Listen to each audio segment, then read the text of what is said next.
note that this session will be recorded. To display captions, select the closed caption button at the bottom of the screen. ASL is also provided. The PowerPoint presentation file is available for download at www.access-board.gov.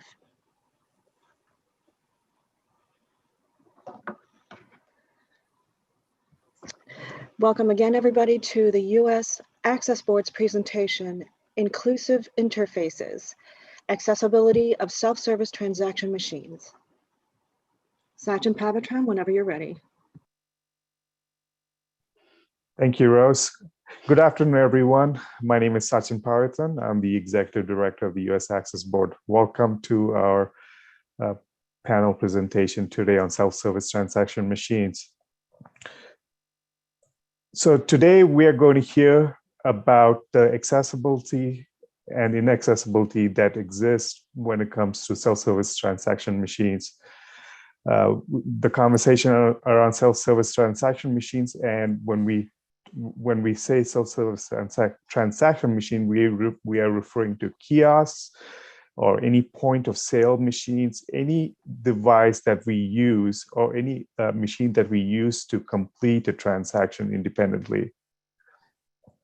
Now, there are self-service transaction machines that have standards and regulations in place, but from what we are seeing around in our communities, in businesses, there are more and more of these machines being used in different settings, and there's currently no accessibility requirements set to address accessibility for these kind of machines. So today's conversation is to really understand where the gaps are, what we need to do to address accessibility, and what efforts are being put forward by either technical experts or industry to make sure accessibility is addressed.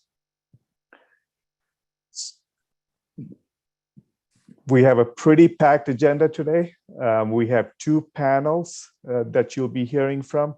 The first panel today is going to be about the disability advocacy organization. But before I go there, I do want to make a disclaimer on today's event. We have invited these panel members who have expertise, but as a federal agency, we are not endorsing any organization, any products, or technical criteria that's being presented today. Today is just hearing the information that our experts have to offer and to understand what gaps exist currently when it comes to accessibility.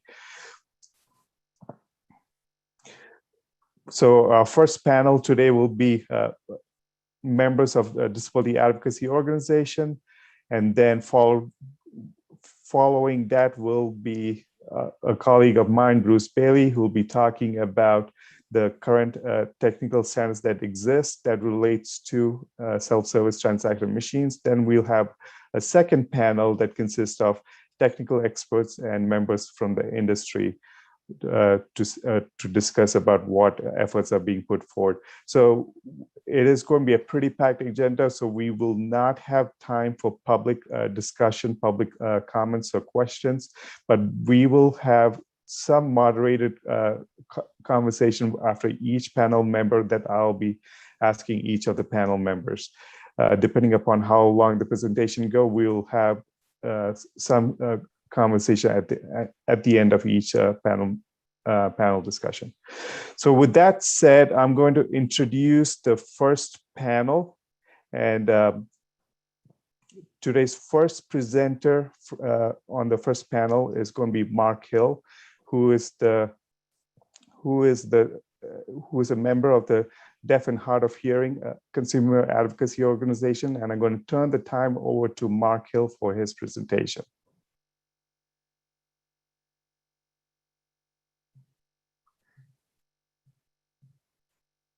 Would Margie be spotlighted? Interpreter Margie, please. Thank you.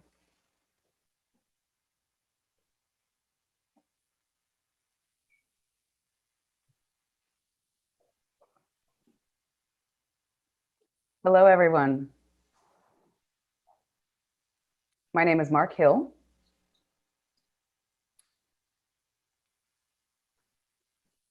I'm the president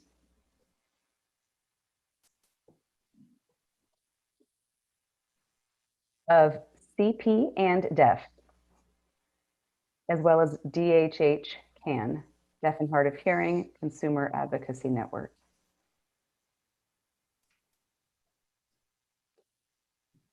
CP and Deaf, CPADO, CP and Deaf organization is a member organization of DHH CAN. Correction to the interpretation.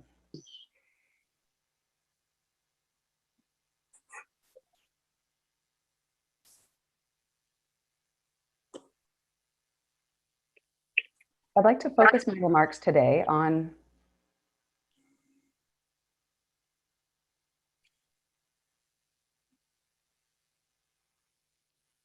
describing first experiences of deaf, hard of hearing, and deaf-blind people, and those who have physical disabilities.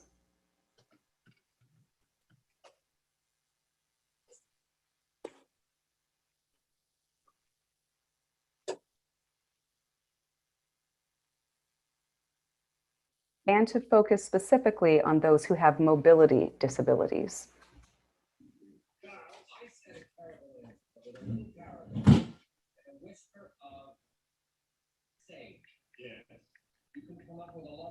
As those deaf and hard of hearing people and deaf-blind people who have mobility disabilities have a very different perspective than those who only have mobility disabilities.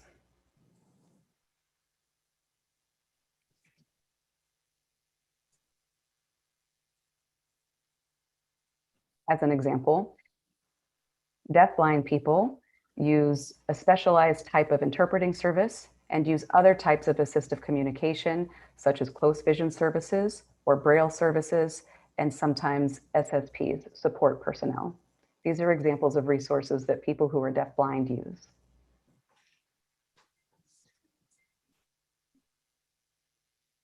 That said, I won't go into too much detail about their needs. I will say, though, that deaf people who do have some access to sound and who are deafblind do sometimes also rely on auditory support. But I'll be focusing on deaf people who have cerebral palsy,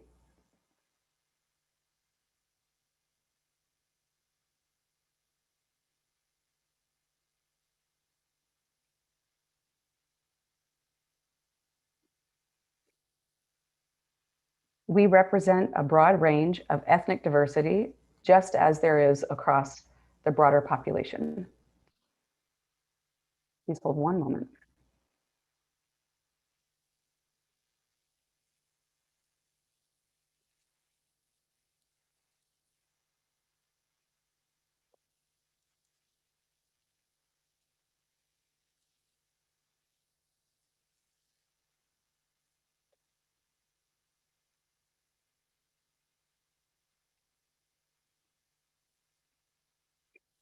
One major barrier that deaf people with cerebral palsy encounter is when interacting with self-service kiosks. This is also a barrier for people who have CP and are able to hear.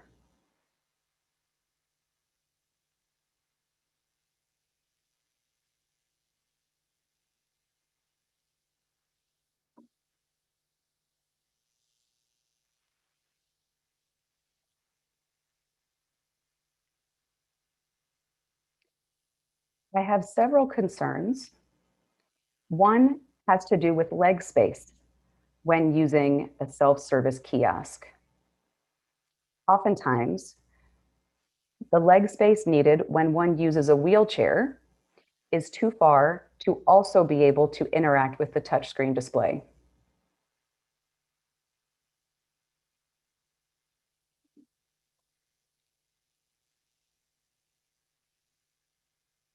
A good example of this is when using the metro system. The self-service kiosks for recharging your card is very difficult to use. There are smart card refills that are lower, yet they are still too high with the restricted arm mobility that I have. So this is one limitation when using the Metro system and trying to get or refill a smart trip card.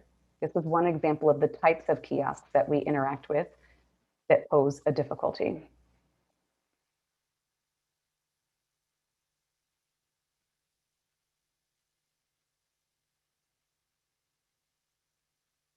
Some people with cerebral palsy have limited use of their arms and have limited range of motion or limited mobility with reaching and interacting with the touch screens, or have difficulty controlling their arm movements in order to touch the specific part of the screen that needs to be tapped in order to conduct your transaction.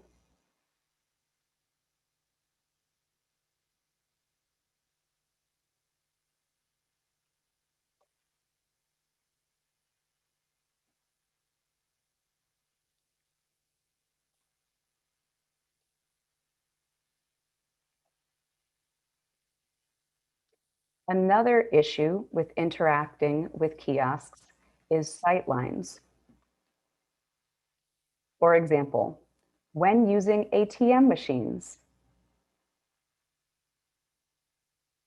when I approach an ATM in my wheelchair, I have to lean over to such a degree in order to clearly see the screen and interact with it, because the panel is often already tilted for privacy reasons, but it then becomes a barrier for those who are seated and trying to use an ATM. I know that many other wheelchair users, and perhaps those that don't use wheelchairs, share this same issue.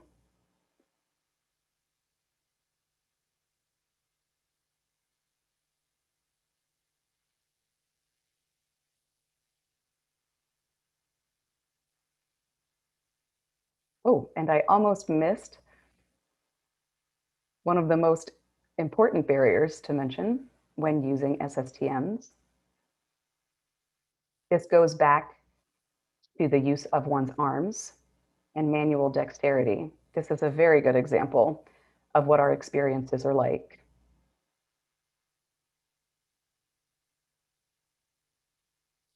When using city buses,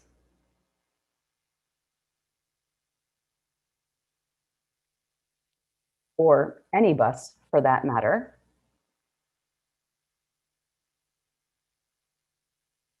when boarding and attempting to pay the fare,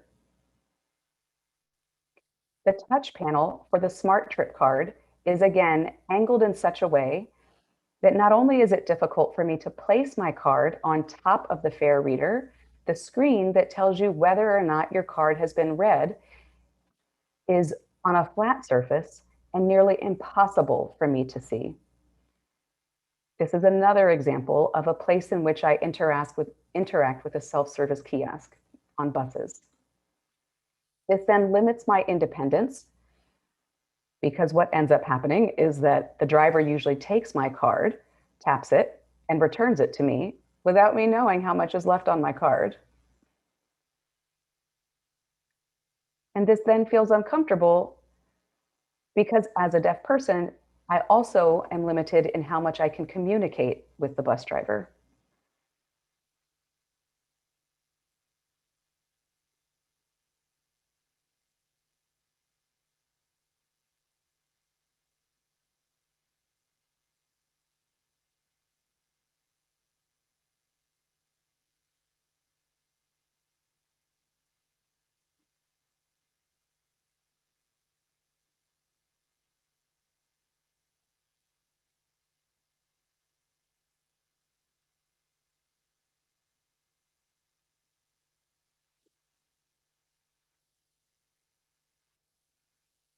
Another difficulty that we have in interacting with these kiosks are audio or verbal commands that are not helpful to me as a deaf person.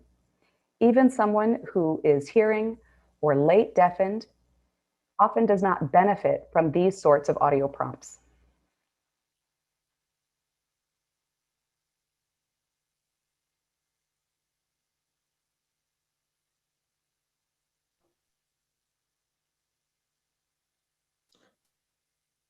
I just want to give a 1-minute warning for wrapping up the presentation.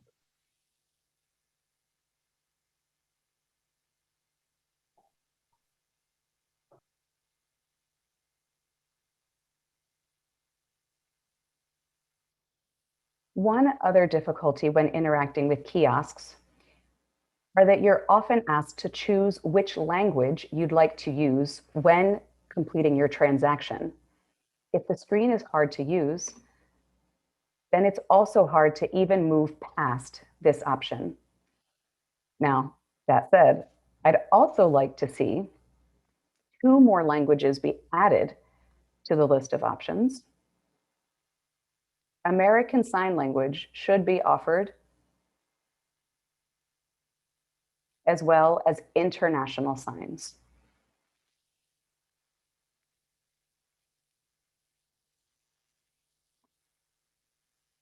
The instruction about 1 minute to wrap up was just interpreted to Mark.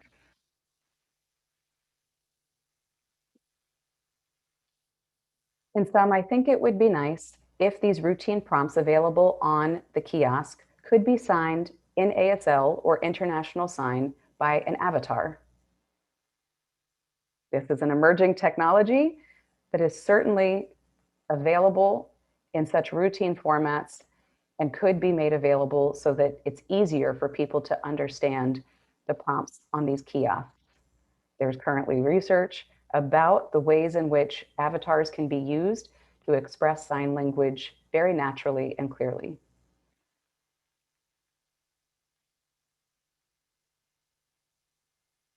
As a side note, I've even seen these animated avatars using sign language, expressing routine statements like good morning, have a nice day, and they're as clear and intelligible as watching a person sign the same thing. And we're seeking clarification about the final point, or the interpreters are seeking clarification about the final point.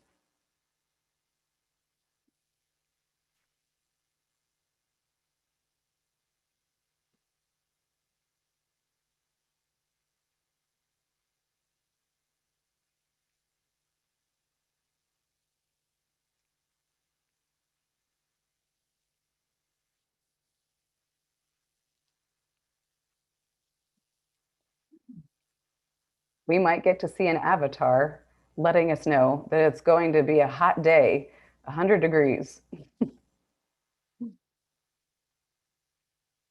Just think it's a cute application of such a new technology. Okay, let me refer to my notes again.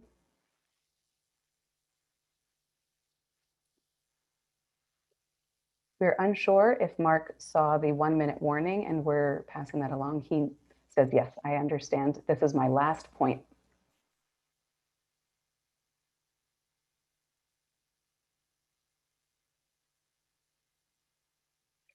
The last thing I'd like to say has to do with iPhones and Androids, or Apple products and Android products. So for Apple products, I'm referring to iPhones and iPads as well.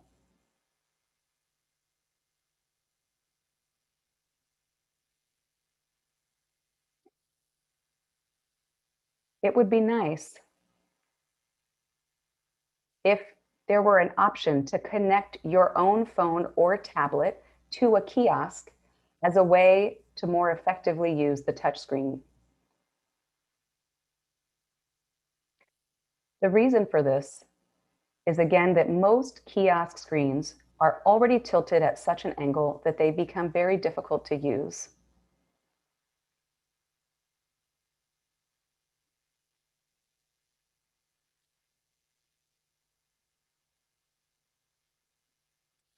But if I could use my iPad or iPhone, I could use it on the mount for the mobile device that attaches directly to my wheelchair, and am then much more able to tap that screen in lieu of using the built-in screen on the kiosk.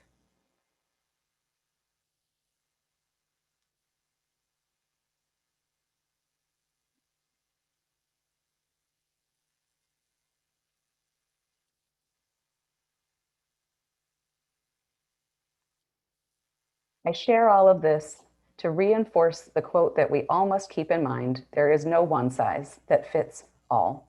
Thank you so much. Thank you for your time and attention. Thank you, Mark Hill. And our next presenter is Donald Overton from the Blinded Veterans Association. Donald. Yes, good afternoon, Mr. Pavithran, distinguished members of the Access Board and interested stakeholders. My name is Donald Overton. I currently serve as the Executive Director of Blinded Veterans Association. I'm a 100% service-connected combat disabled blinded veteran of the First Gulf War. On behalf of our association and its membership, we appreciate the opportunity to present comments regarding barriers faced by persons who are vision impaired when accessing self-service transaction machines, more commonly known as kiosks. As the only congressionally chartered veteran service organization exclusively dedicated to serving the needs of our nation's blinded veterans and their families, our remarks today will focus on experiences with Department of Veterans Affairs kiosks, experiences translational across other federal agencies and the private sector. Under current law, the Rehabilitation Act requires federal agencies to make their electronic and information technology accessible to individuals with disabilities. Unfortunately, the Department of Veterans Affairs has failed in making their electronic and information technology accessible for individuals who are blind or have vision impairments. This creates an extra unacceptable burden for vision impaired veterans as well as vision impaired family members desiring to use VA electronic resources. The recently enacted VA Website Accessibility Act, championed by our organization, addresses these issues by requiring VA to examine all of their electronic resources, including kiosks, to determine accessibility for persons with disabilities. The legislation requires VA submit a report to Congress detailing which resources are not accessible to persons with disabilities, along with a plan to make them accessible and a description of existing barriers to doing so. VA's currently deployed kiosks are woefully antiquated, primarily devoid of basic screen reader and tactile control functionality, rendering them inaccessible for vision impaired users. Simply incorporating an audio jack and having a kiosk speak is not accessibility. While accessibility and usability are frequently used as interchangeable concepts, that is not strictly accurate. Accessibility focuses on individuals' capacity to use a product regardless of ability, while usability focuses on measuring the ease of use, learnability, and efficiency of the product. Accessibility is typically treated as a yes/no question, while usability focuses on measurement. When discussing kiosks, excluding usability limits the conversation, particularly since the legal requirements are not clearly spelled out for many types of kiosks. Kiosk hardware needs to consider height and reach, labeling, navigation, input, and output. The software needs to address contrast, captions, plain language, speech, and other assistive technology. The kiosk location needs to address approach, glare, noise, and privacy. An accessible kiosk located in an accessible location is as useless as an inaccessible kiosk in an accessible location. Users should be able to distinguish controls by touch, and the user should be able to easily move through the content in a logical manner. Right and left arrows could be used to move between items, while up and down arrows could be used for movement between sections. Although standardizing these controls would improve the user experience across kiosks, the industry has not yet done so. To create a great user experience, the speech output needs to include enough help to guide the user through the process while avoiding useless information.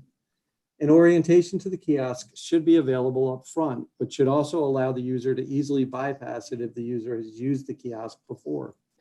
Similarly, context-sensitive help should be at the end of the speech strings, so it is available if needed, but doesn't force the user to listen if not needed. Individuals with limited vision may be most successful if the kiosk provides a way to enlarge the content or increase the text and icon size.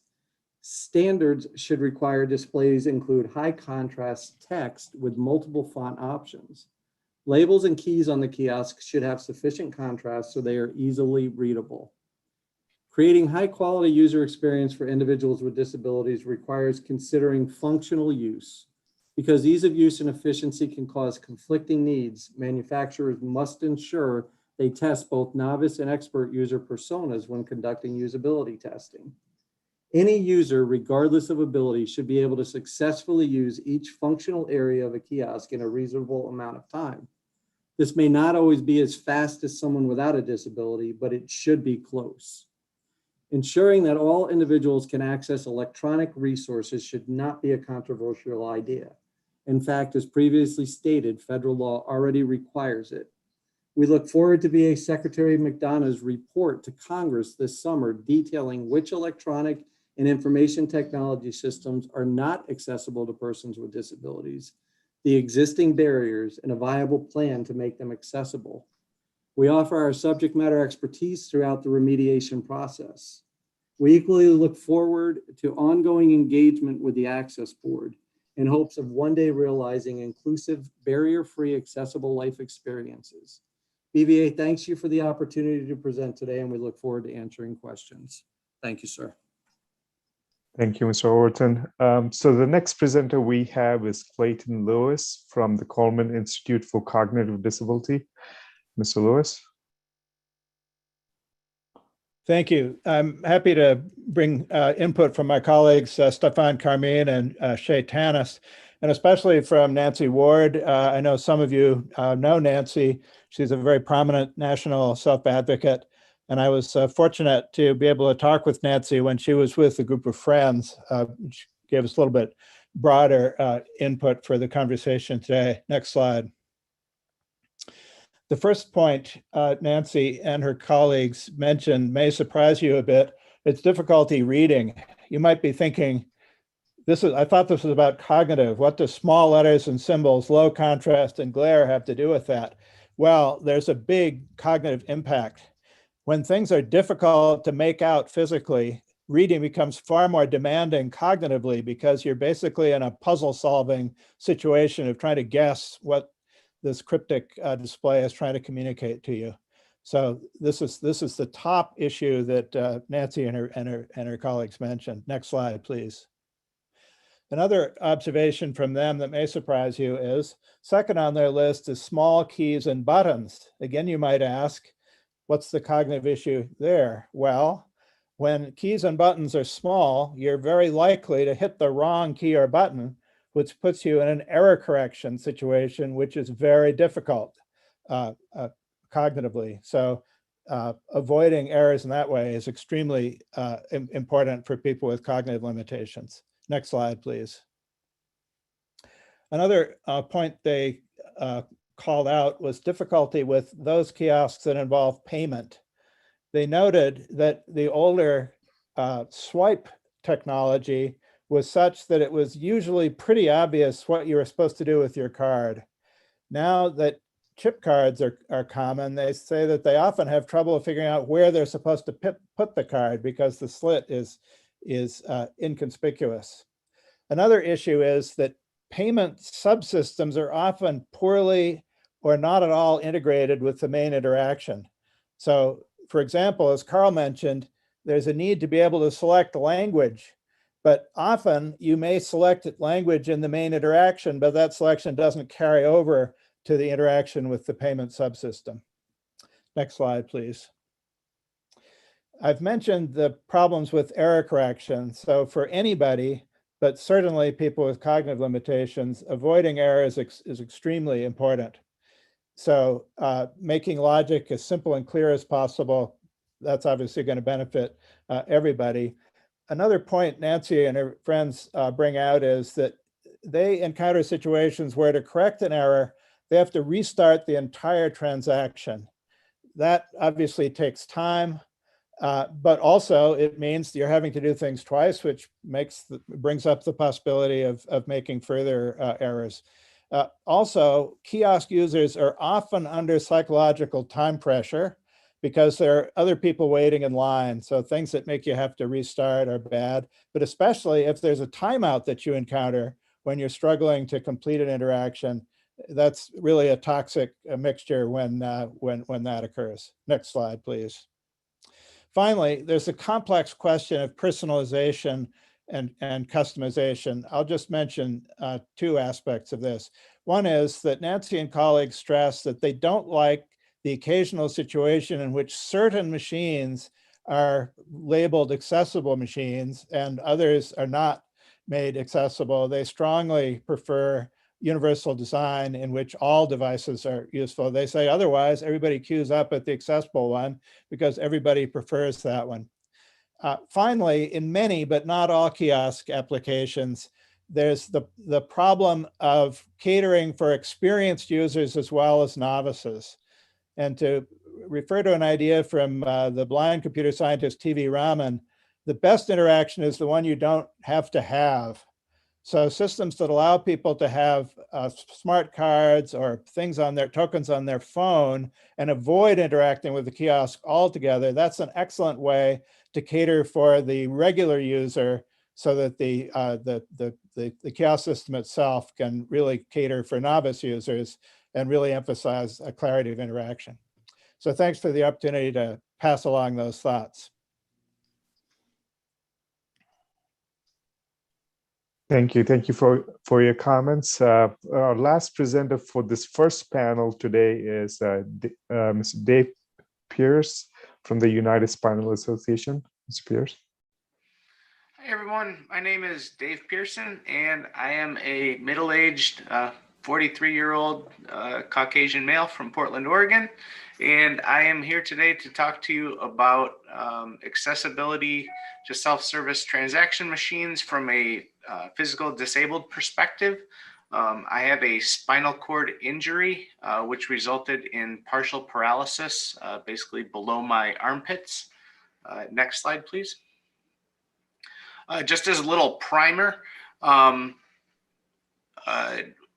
with a spinal cord, people are either quadriplegics, which is also another word for that is tetraplegic. That means all four limbs and core are affected by some form of paralysis. If you are injured lower in the spinal cord, then you are diagnosed a paraplegic, which means your legs and to a lesser extent your core is affected. No two injuries are the same.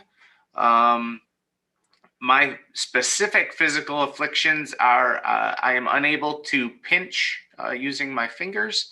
I'm also unable to grab using my hands. I require using two hands in order to grab something between both hands. I rely heavily on my arms and my armrest to support my upper body in my wheelchair. And yeah, like I said, I grab items by sandwiching them.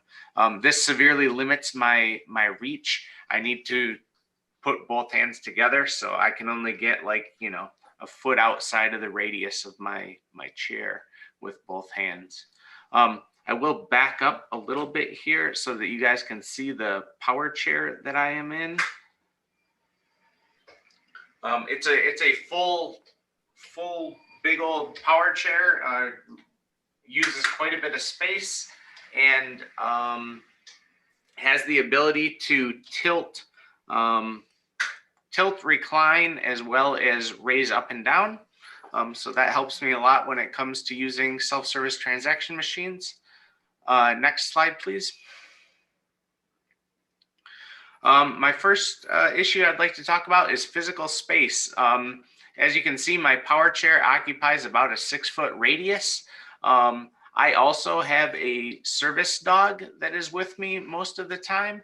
The combination of the service dog and the rather large chair requires me to have quite a bit of space to operate. In a sitting position, my feet prohibit interactions in front of me, so my interactions are always done to my left and right sides. So my first issue is that multiple self-service transaction machines in order, like a lot of grocery stores will have 3 machines right back to back to back kind of thing. Getting into the first machine and the last machine isn't too much of a problem, but trying to get into that middle space is difficult. This has been compounded with COVID because a lot of times there's barriers in between the the kiosks, so that further limits the amount of space, doesn't allow me to encroach at all on the other spaces. Next slide, please. Next issue is height. This one's pretty obvious, but a wheelchair sits lower than most ambulatory people. We require everything to be a little bit lower. The distance here is the distance to the credit card reader is often too far to enable reaching with both hands. Putting a card in is not such a problem. I'm able to reach with one arm, but then in order to pull that card out, I need to be able to sandwich it between my hands, and so I can't reach very far to get that card, so that becomes difficult. Also, a lot of times the machines will print receipts that are too high to reach. A lot of times I don't take the receipts. What does work that I've seen recently, near field communication, NFC readers, which allow us to pay. Examples of that would be like Apple Pay or Tap to Pay using your card. I've also seen some retailers use Scan to Pay, where they have a screen and you need to, using your camera, and an app on the phone, you scan that code in order to check out. I've also seen a retailer do scan while you shop, so I am able to use my phone to scan codes, and at the end, I just simply scan the code on the screen and it just checks me out. Next slide, please. Next issue is screens. Screens are often too high to read and glare on the screen. In this slide, you can see the picture. Often overhead fluorescent lights will impair the screen. So depending on where the glare is on the screen, if I'm trying to scan this 3D code on the screen and we have fluorescent lights going through that 3D code, I'm unable to scan it, and then we have problems. So what would work there is the ability to significantly tilt the screen. Also, matte anti-glare screens opposed to glossy screens are helpful. Next slide, please. And the last issue that I want to discuss is bagging. Like I was saying before, to reach very far from my wheelchair is difficult, and a lot of times bags are placed towards the back of the bagging area, which makes them very hard to get to. There's a picture in my slide here, and it shows the bags in the back right-hand corner of the bagging area. If they had rotated those like 90 degrees and put them on the end of the bagging area, I would be able to get to one of them very easily. So that is my last thing that I would like to bring up. And at this point, I would just like to thank the Access Board for giving me the opportunity to talk with you guys. I'd also like to thank everyone who's attended for listening to what we have to say, and I look forward to hearing the rest of this session. Thank you for your comments. So we have some time. We have probably about 15 minutes for some question and answer. The first question I want to throw out there. So I am a blind person myself, and when I interact with kiosk or any self-service transaction machine, I'm looking for some sort of auditory feedback or screen reading software of some sort to interact with the device. Now, with the experiences that all of you have had with the different kinds of kiosks and SSTMs that's out there, have you seen the accessibility, when accessibility is being addressed in these devices, does that create barriers for other kinds of disabilities? So if one accessibility is being addressed, is it conflicting with any other, or is it creating other barriers that you might have not realized? And it's open to anyone who wants to answer.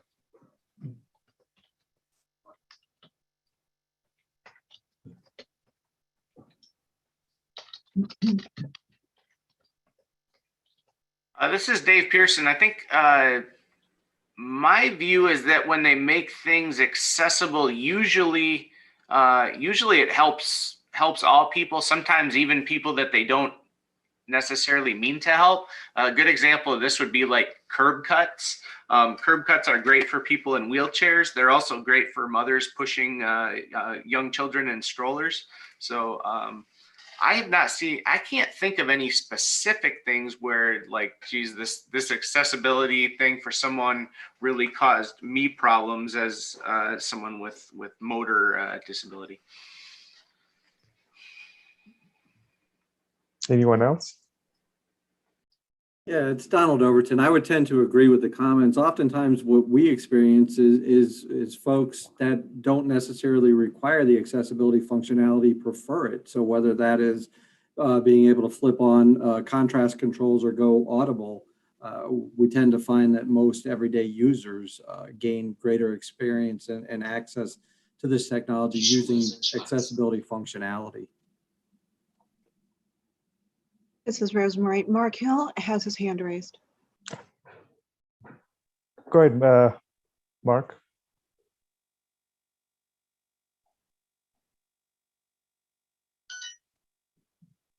Thank you. Okay. Now I can see Margie, all set. I wanted to say that I agree with everything that's just been shared. Die Tür ist blau.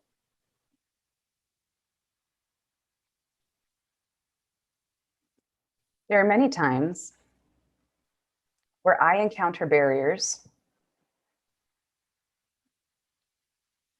several times on a daily basis. Diese Katze ist weiß. And it has a profound impact on people's experience navigating the world in various ways through various types of impact.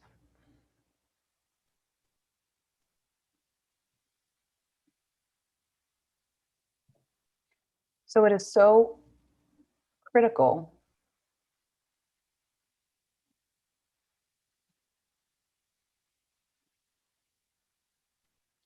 that all needs are kept in mind when products are being developed.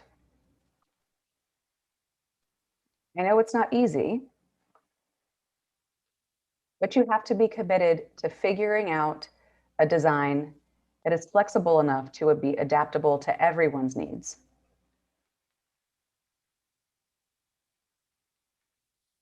I think Occam's razor is useful here in that the simplest approach is best. The federal government sets a minimum for accessibility, and that idea of simplest being best is a good example. Thank you. Thank you, Mr. Hill. Since I have you, I do want to throw one question at you, Mark. In your presentation earlier, you mentioned about including two languages, ASL and International Sign Language. Could you maybe elaborate a little more? One of the arguments that I often hear from folks in the industry is, well, there's captioning available. Why do we need to have ASL included?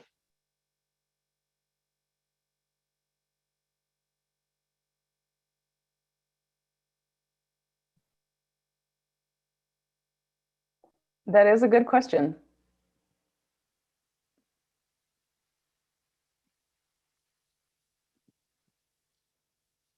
And my first reaction or first response is to point out that American Sign Language is a different language from English.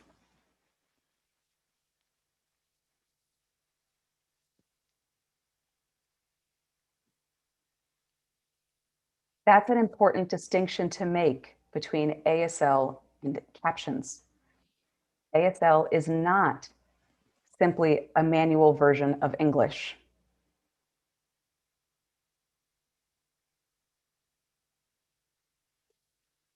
And many deaf people while they may be very fluent in ASL, do not have the same level of fluency in English, which is the primary reason why I advocate for making ASL available in these transaction machines by using avatars. Thank you. Thank you. So next question, I want to throw the next question to you, Donald. You know, if one thing I've come across as a blind person when I interact with the kiosk is the time it takes to figure out to use the technology, especially when it's when it has some sort of screen reading software or other ways to interact auditorily. What has your experience been when you come across a kiosk or a self-service transaction machine that you haven't used before? How intuitive it is and what can be done so that it's more seamless rather than you're spending more time trying to figure out how to use, even though it's accessible?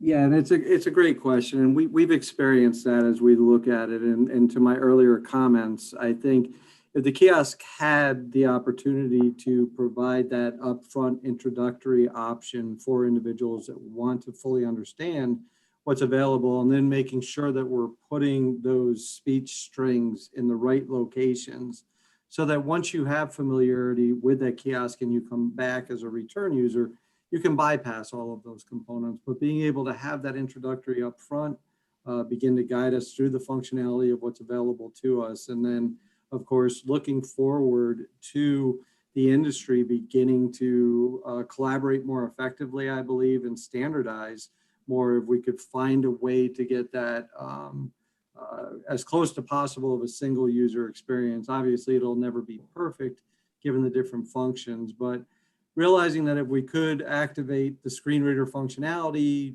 get an introduction, and then be able to use those additional speech strings after different options rather than up front, it would help to expedite the experience. And then again, being able to bypass all of that as a return user, I think would have tremendous value to the community. Thank you, sir. Thanks.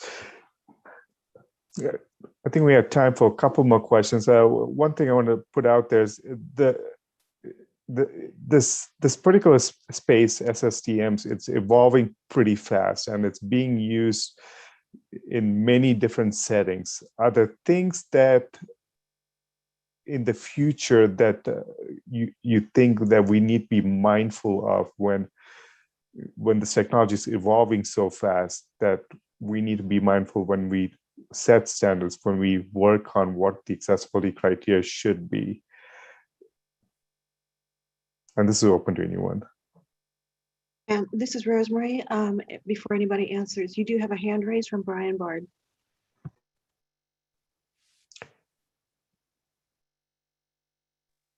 The questions right now, Rosemary, the questions are just, I'm the one moderating it. So, anyone who wants to answer that question?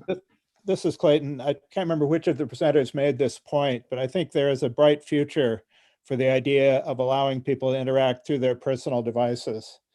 Greg Vanderheiden and colleagues have done a lot of work over the years on a universal remote concept, and it solves a lot of problems. It's also something that requires good support from standards. I think that's very well worth the attention of the board. This is Dave Pearson. I think maybe a big issue to keep in mind is security. To some extent, using our own devices would potentially help with this. But then there's a whole nother thing with security and trying to link our devices to another device. So definitely security is a big issue. Yeah, and it's Don Overton. I just want to echo what the previous speaker said. We do think the technology exists. We do think that there are very, very easy interfaces. We've seen those interfaces. The technology is already available. It can come in and provide an immediate solution and overlay to even some of the more antiquated technology that's out there. And I think to the point, most of us have a tremendous familiarity and security on our personal device. We already have voice over technologies. We typically are able to then get the added privacy of Bluetooth headphone technologies versus, a lot of the kiosks currently, in order to trigger voiceover, require an audio jack headset. We're multiple generations removed from that. So you're expecting folks to carry more and more hardware personally just to interact with the world around them. So there are tremendous solutions that are out there. It seems to be relatively seamless from the demonstrations that we have seen, and it provides all of the functionality as well as the privacy and security features. So we would welcome the opportunities to see the industry further embrace and find ways to integrate that technology as well. Anyone else? Thanks. One question I want to ask is, with the pandemic and what we've found ourselves in the last year with COVID-19, people are a little more skeptical when it comes to using equipment and accessing equipment that others might have used. What are you hearing within your groups, within the organization that you belong to, on what needs to be addressed when it comes to such machines where multiple people will be using? Are there been conversations happening in that space? I know this is a little bit beyond accessibility, but are there things that you're hearing within your organizations? So it's Don Overton. I'm happy to go first. Obviously, in the blindness community, we're an extremely tactile group of individuals. So touch is so incredibly important for us. And, we know for a fact that, we've had to continue to interact in those ways. And so I don't think there's so much of a concern around the pandemic. Probably the greatest frustration for us was having personnel available. So if we were forced into situations where there was only a self-service technology device available, oftentimes pre-pandemic, there were individuals available to help facilitate those needs. Whereas throughout the pandemic, we found a lot of those stations and a lot of those areas either closed or unstaffed. So that created an additional barrier for our ability to move freely throughout our communities and interact throughout the system. So that was, I think, the biggest challenge for us. But as far as being a touch-centric community, we're pretty used to it. And so I think, if anything, we've gotten really, really good with hand sanitizers and disposable latex gloves. So thank you for that.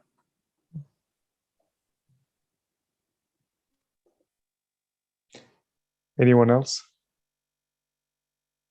If not, we have a couple more minutes. I understand Brian had a question. Since we had the access board like Neidler, Brian, I'll give you the last bonus question if you still want to ask that question. Hey, Sachin.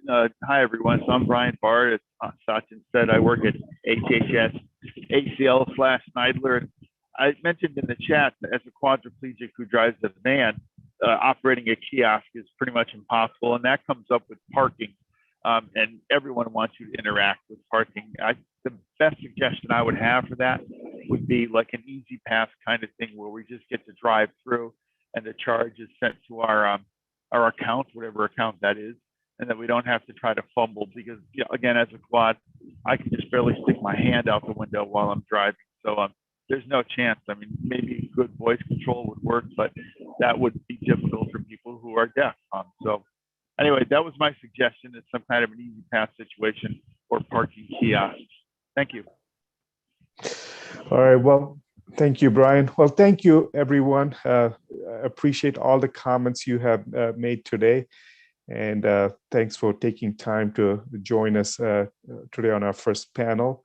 We're going to move on to the next portion of our presentation today. I want to invite my colleague, Bruce Bailey, who is an IT specialist on staff, and he's going to talk about what technical specification currently exists as it relates to self-service transaction machine. Bruce? Thank you very much, Sachin. Hello, everyone. As Sachin said, I'm Bruce Bailey. I'm here on staff. Just 1 second, make sure my audio is working. Looks good. Thank you. So I'm going to be giving an overview of the regulatory regulatory and technical requirements related to kiosks. Next slide, please.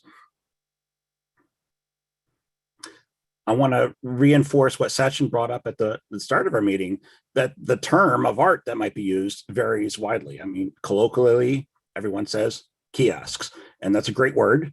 It's my favorite term, but kiosks sometimes also refers to, say, those little small stores in the airports or at the mall. So we're definitely mean the self-service transaction machine type of kiosks. I've also seen this as interactive transaction machine, information transaction machine, so same letters there. Self-service kiosks seems to be the word in favor with industry. Again, we're all meaning the same thing, some sort of hardware, a box that people interact with by themselves without assistance. Next slide, please.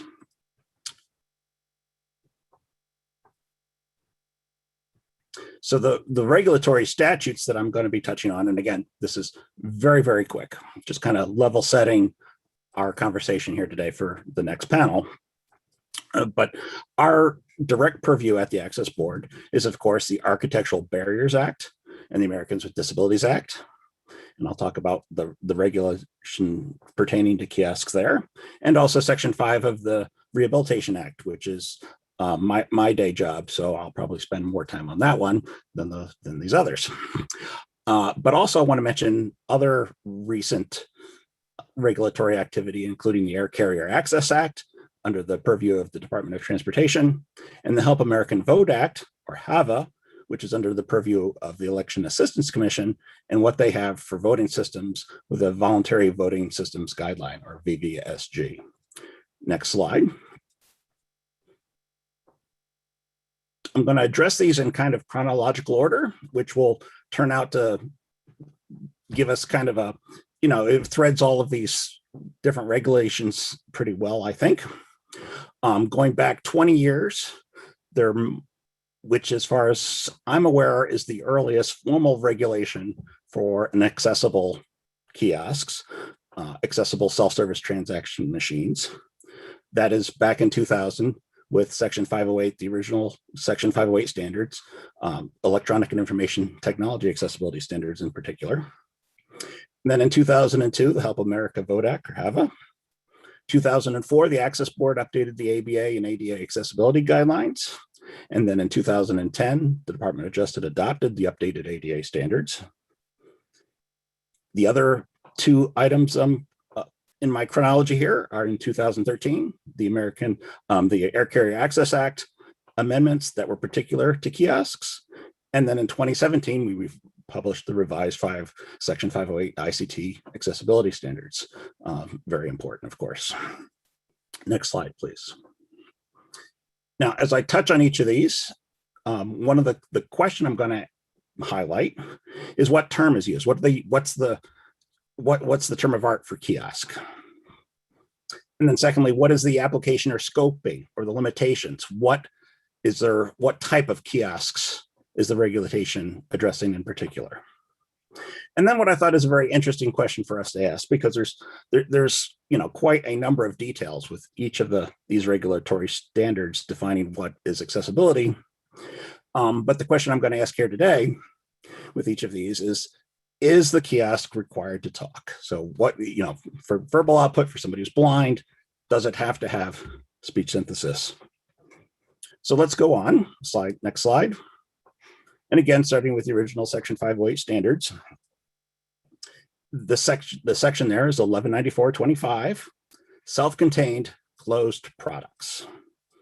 So kiosks are used as an example, but it's applicable to hardware other than kiosks. So, back in 2000, covering things like desk phones, for sure. And so the requirements under 1194.25 were broadly applicable to quite the wide range of hardware, kiosks included. Kiosks were mentioned as an example. There's not an explicit requirement for speech output. the language there says self-contained products shall be usable by people with disabilities without requiring an end user to attach assistive technology to the product. So that, you know, that almost doesn't even hint at speech, except the very next sentence, which I didn't include here, says that headphones are not assistive technology. So, you know, you put those two together and okay, yes, so they are talking about speech maybe. And then the other interesting question I could have asked for this whole set is, does the regulation say something about touchscreens? And of all of these, it's only Section 508 that specifically calls out touchscreens. And what it says is touchscreens have to follow these other requirements for tactile controls, for reach range, for how much pressure, for sensitivity. So there's no, again, 508, original 508 explicitly mentions touchscreens, doesn't forbid them, but it says you have to do something else. And that's going to happen with all of these. There's the requirements about what you have to do, not what you're forbidden, if you will, from doing. Next slide, please. HAVA, and it's a little bit unfair with HAVA, my site here, Help America Vote Act, because this is the statute and not the technical regulations. But I like very much how this continues kind of the theme, and the statute itself expresses the goal very well. So again, HAVA covers a large ground, but the major section 3, accessibility for individuals with disabilities, the voting system shall, so there's my question about what's the scoping, voting system. The voting system shall be accessible for individuals with disabilities, including non-visual accessibility for the blind and visually impaired, in a manner that provides the same opportunity for access and participation, including privacy and independence, as for other voters. So again, not specifically saying that it has to talk, but it does say that it does explicitly mention accessibility for the blind and visually impaired. The next paragraph B, satisfy the requirements of subparagraph A, the paragraph above, through the use of at least one direct recording electronic voting system or other voting system equipped for individuals with disabilities at each polling place. So again, doesn't specifically say that it has to talk. Pretty strong implication, but not directly required. Next slide, please. So now we're back to 2004, 2010 through the ABA and ADA standards, F220 or 220 and ADA, the scoping. And again, coming back to the two questions I'm asking, what does it address? Automatic tellers and fare machines. The specific language is a little bit broader. I'm in the scoping section. And that says automatic teller machines or self-service fare vending, collection, or adjustment machines. So, it's pretty specific. And ADA, as you know, only addresses things that are fixed, that are part of the built environment. So one of the interesting issues we get is that the accessibility needs to be just as good for, say, an ATM that's built into the wall versus, say, one that's pushed up against a sales counter. Yet, strictly speaking, again, to scoping, the ABA ADA regs are only going to cover the one that's built in. Now, our advisory notes there have some very excellent language about other coverage through 504, and again, it's the access issue is exactly the same. But again, that's a limitation with ADA, ABA. So the section in the ABA, ADA standards that most specifically talks about the requirements, 707, automatic teller machines and fare machines, and the specific part about talking, 707.5, speech output, machine shall be speech output enabled. So there you go, black and white right there. Next slide, please. Now the Air Carrier Access Act and automated airport kiosks was my next item in my chronology. And again, there we have, that's in 2013. And I've given it away there. What's the term? Automated airport kiosks. This is in Title 14 of the Code of Federal Regulations, Section 382.57.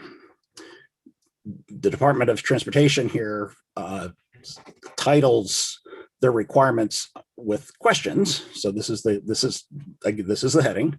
What accessibility requirements apply to automated airport kiosks? So that very much nicely sets the context. And in the technical requirements, Section 5 is output. First item of output is 5I, speech output enabled. So there you go. Yes, it has to talk. Next slide, please. With the revised Section 508 standards, 2017, you'll find the kiosk requirements under Chapter 4, hardware, and specifically in particular, under 402, closed functionality. And they're the requirement 402.2, speech output enabled. So again, boom, right there. ICT with a display screen shall be speech output enabled for full and independent use by individuals with vision impairments.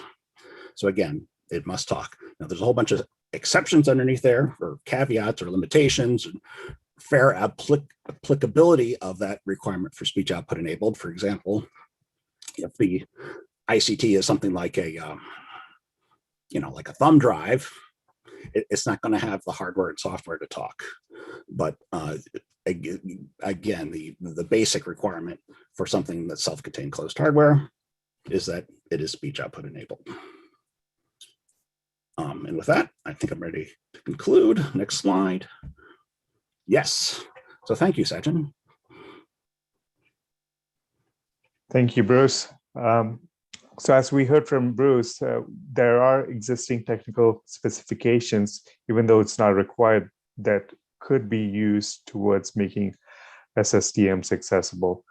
So the first panel, we heard from disability organizations and advocacy groups on what their membership faces. This next panel, we're going to hear from technical experts and industry members on what's being done to address some of these accessibility barriers that exist in self-service transaction machines.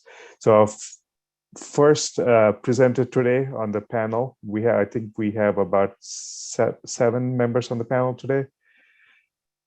So the first presenter is Craig Keitner from Kiosk Manufacturing Association. Craig? Can you hear me? Yes. Okay. Hi, my name's Craig, and I am the manager of the Kiosk Association. I want to thank Committee Chairman Randy Amundson of Frank Mayer and Peter Jarvis with Storm Interface for their help with this. I also want to thank one of our founding chairpersons, Laura Miller with Vispero, who is also on the panel and presenting today. The most important takeaway from our organization is that our primary purpose is to inform and educate. It's no cost advice, consulting, and case studies. Slide 2. Do kiosk and self-service need accessibility? Well, let's take a quick look back at what it used to be composed of. Here you have confusing and out of position components and post-it notes. This wasn't uncommon. So, slide 3. Many times there's a disconnect between the procuring department, the IT department, and installation teams.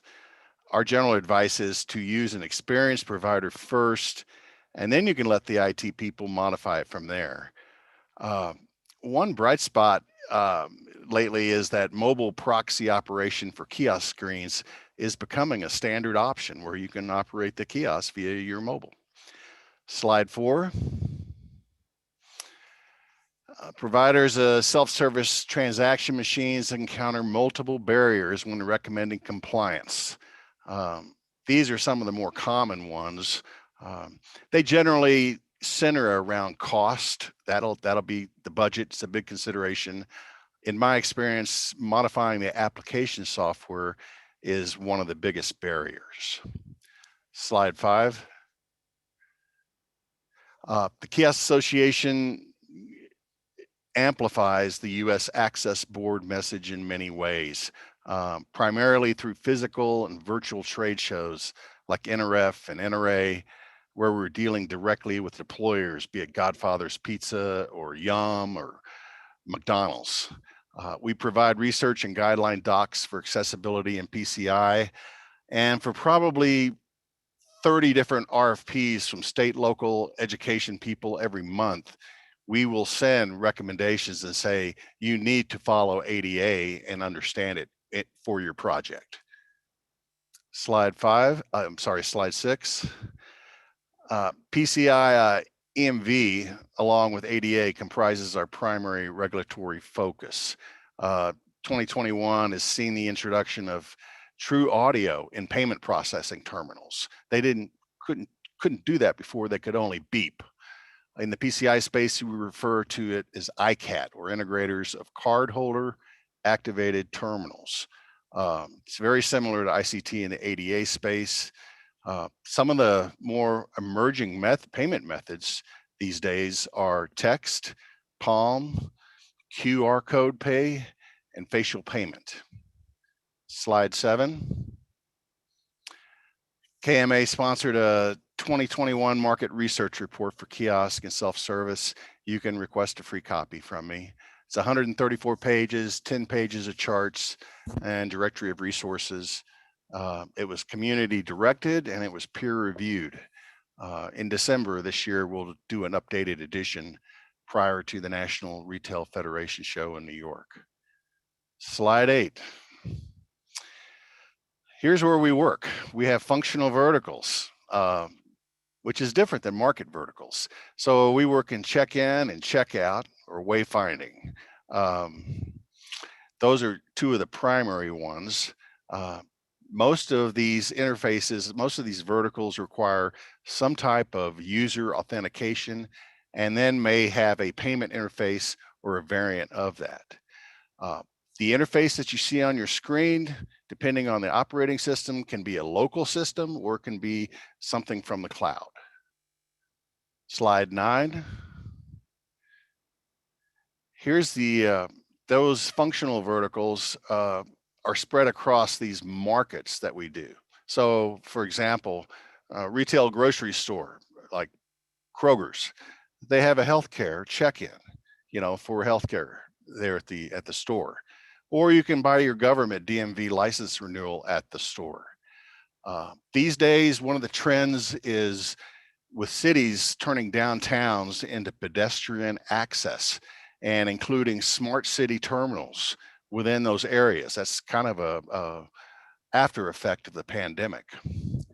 Slide 10. Everybody likes numbers. So just how we prioritize the markets, and whether it's good to be in this one or good to be in that one or good to be in all of those. Here's kind of a breakdown of the different market verticals. And retail is always the largest. And slide 11. And with that, my overview is complete on the Kiosk Association. For any more information, feel free to contact me. And thanks a lot for attending today. Thank you. Next, we have two presenters from the Trace Research and Development Center at University of Maryland College Park. We got Greg Vanderheiden and Bern Jordan. Greg, I'll turn the time over to you.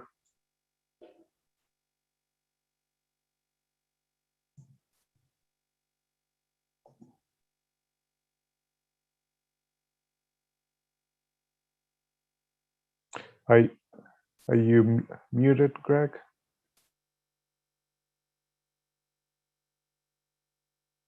Yes, that will help a lot better if I'm not muted. We can hear you now. You want video too, or just sound? Video too. Okay, there we go. Sorry, I'll start over. Thank you. We do a lot of work in accessibility and ICT and across the international spectrum. And in doing that, we have to look at and compare all the different kinds of standards. And this can be a lot. Right now, we're looking at 10 different standards, over 900 different provisions, and trying to make sense of all of these. And so as part of that, we developed this tool, and I'm just going to briefly show it to you. And it's available publicly for you to download and use. So on here, we took all of the provisions, and on the first tab, you can see the instructions as long as a list that we keep up here. And this is a collaborative effort. This particular version, I want to thank Rachel Montgomery from Accessible Community for the latest additions and formatting on this one. The first thing you want to do when you use this is to come up and grab this top section here and open it up about 3 inches. What we find then is that we've got all of the different provisions from all the different standards. I'm just going to come down and pick one. So let's look at, say, hardware. So I can click, and over on the side, there's a plus sign, and I click, and that'll expand out all of the provisions. So here we have introduction, standard connections, stability, color. So let's just pick color, for example. And now as I walk through here, this is what the EN 301 says about color. You see it expanded at the top of the screen. This is what 508 says. This is what the air carrier says. This is what VVSG, the voter verification standard. This is what VVSG2 says, et cetera. And this is another one that we had in ours. This was a comment by Brad Plain. So we've got a couple other things that we had where somebody actually tried to make their set of general comments. And so we'll try and compile those in here as well. You can also come over to the columns and you can see which provisions over here. But now each of these can be expanded. So if you want to look at the EN one and the other one side by side, you can simply select the two of them and expand them. And you'll see that the provisions are all here. And so you can see them side by side. If we expand the whole thing out like that, it gets to be so large as to be unusable. So that's why we recommend that you generally do it by just stepping through like this, through the items, and you can see the different versions. All right. And again, when you want to look at another division, you can simply collapse it, or you can expand the whole thing if you want to have it out. So that's basically what the tool looks like. This is a collaborative effort, so anybody's welcome to help and assist in doing this, but it does give us for the first time the ability to compare and contrast between them. Finally, one thing that we are going to try to do is for each of these areas, for example, if we take color, we want to create an analysis that says all of these things basically are equivalent to each other. So if you pass this simple rule, you'll pass them all. Or all of these are the same, except this one from Canada has this additional restriction on it. So if you do this, you pass them all. If you do that, you'll pass all of the ones but Canada. Things like that allow people to be able to, for the first time, have a grasp of what they all look like without having to do this all themselves. Thank you very much. I'll put the time back to the rest of the presenters. Thank you. Thank you, Greg. The next presenter is also from Trade Center, Bern Jordan. Hi, if you could pull up my slides. My name is Baron Jordan. I'm an assistant research scientist with the Trace Center at the University of Maryland in the College of Information Studies. Next slide, please. So I'm going to be talking just about general paradigms of accessibility for public access kiosks. And it's important to remember that accessibility requires both hardware and software working together. You cannot make a kiosk accessible with one aspect or the other. You have to have both the design of the hardware and the software working together. That said, I'm going to focus mostly on the software side today. Next slide, please. So there are two major accessibility strategies. One we'll call direct selection with cue and respond for non-visual access. So in this paradigm, a person views or listens to a menu, and then they make a choice by pressing a button or entering a code. And so the system doesn't rely on the timing of the button press. So you might press 2 for housewares, for example. Next slide, please. The other major way of adding accessibility to a kiosk is through a navigation-based approach. and then with speech feedback through headphones or speakers.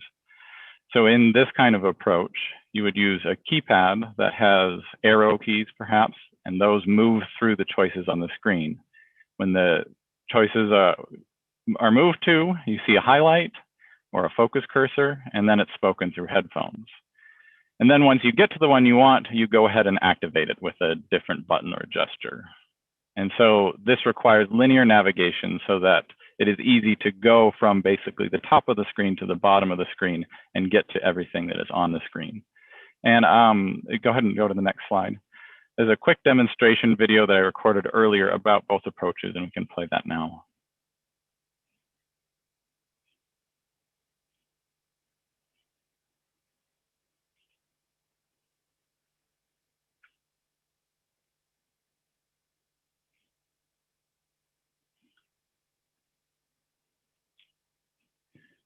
I'm not hearing the audio from the video. Can we get that working?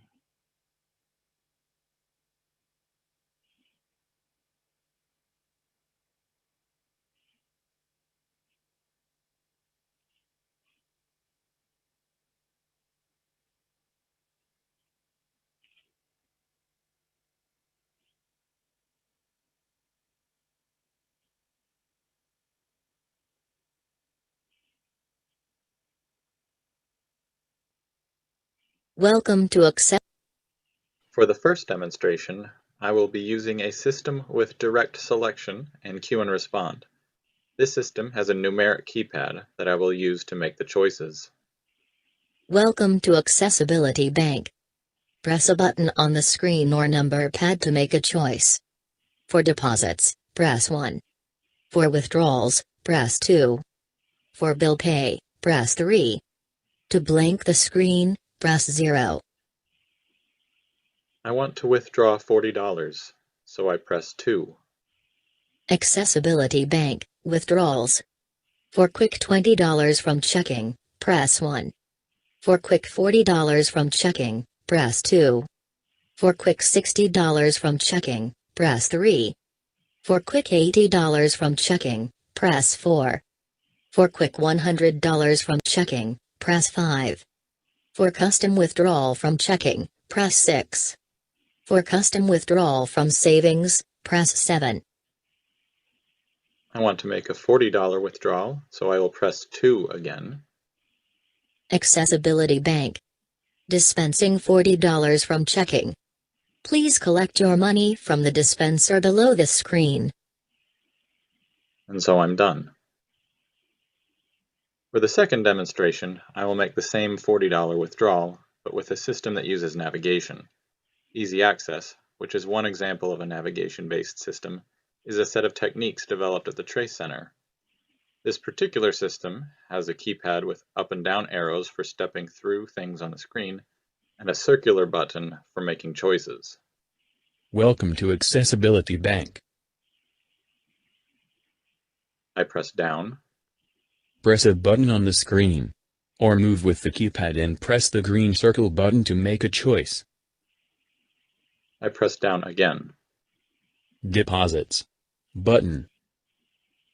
Down again. Withdrawals. Button. That's what I want, so I will press the round button.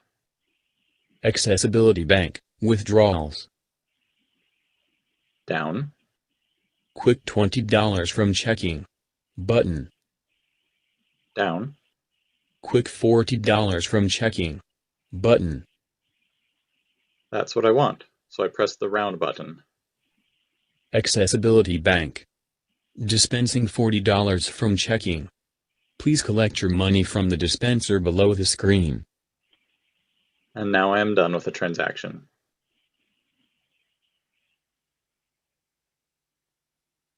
Returning to the live slides. Thank you. Next slide, please. So comparing those two approaches, there are pros and cons with each of them. With the first approach, the direct selection, it's familiar to many because it's similar to phone menus, for example. It's simpler to understand and use because the instructions are a part of the entire process. but there are some practical limitations. It's limited to maybe 8 or 9 choices. Otherwise, you get very complex menu structures. It gets to be very inefficient when there are many choices because there are many things you have to listen through. And you're limited to the style of interface. It has to be a choice-based interface. Navigation-based approaches can be more efficient because a person can move at their own pace. And it can also be used to activate and work with more complicated types of interfaces, not just choice-based interfaces. It also is something that is really the only real option when you have just large numbers of selections. The problem is that it can take some training to be able to use. It's not always obvious, except for people maybe who are used to using self-voicing type interfaces. It can take a little while for people to get oriented and know how to use them. Next slide, please. So what do we choose? Well, as with most questions in life, really it depends. That's the answer. Typically, we might recommend using queue and respond type interfaces where it's appropriate, where things are simple, there are very simple choices, and there's a keypad that's present. Queue and respond with a direct selection keypad is very simple and doesn't really take any learning. You just listen to the prompts and you do it. If it's more complex than that, then certainly a navigation-based system is more appropriate. And one important thing about queue and response systems is never create a system that requires timing. So for a particular option, press a button now. You need to have it so that you can press a code or some specific button and make a choice rather than pressing it at a specific time, because some people cannot act quickly enough to respond in a certain amount of time. Next slide, please. There are some other strategies that can be complementary to it. And so some of these are from, for example, mobile devices. Talking fingertip is one where you touch or you slide your finger across the screen and it reads what's under your finger. And then you do a separate button press or gesture to activate it. Another option is swipe to step scan for folks who use VoiceOver on iOS or the equivalent on Android. You swipe your finger on a screen and it advances to the next item and reads it to you.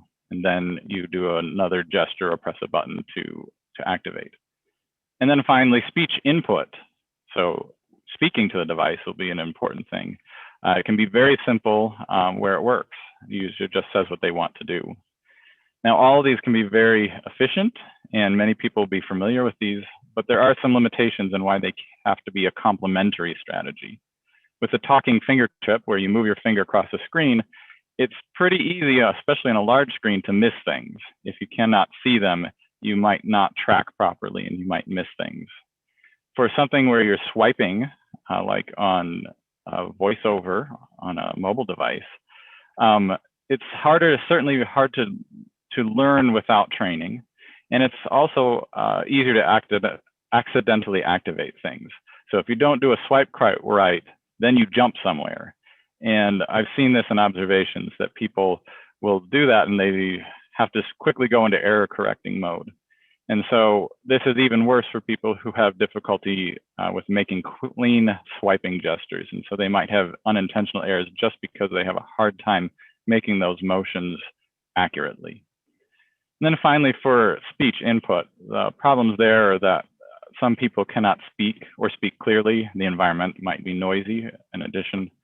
And those kinds of interactions, if you've used Siri or Alexa or Google Assistant or other types of systems, you'll find out that that interaction can be quite frustrating when it's not going well.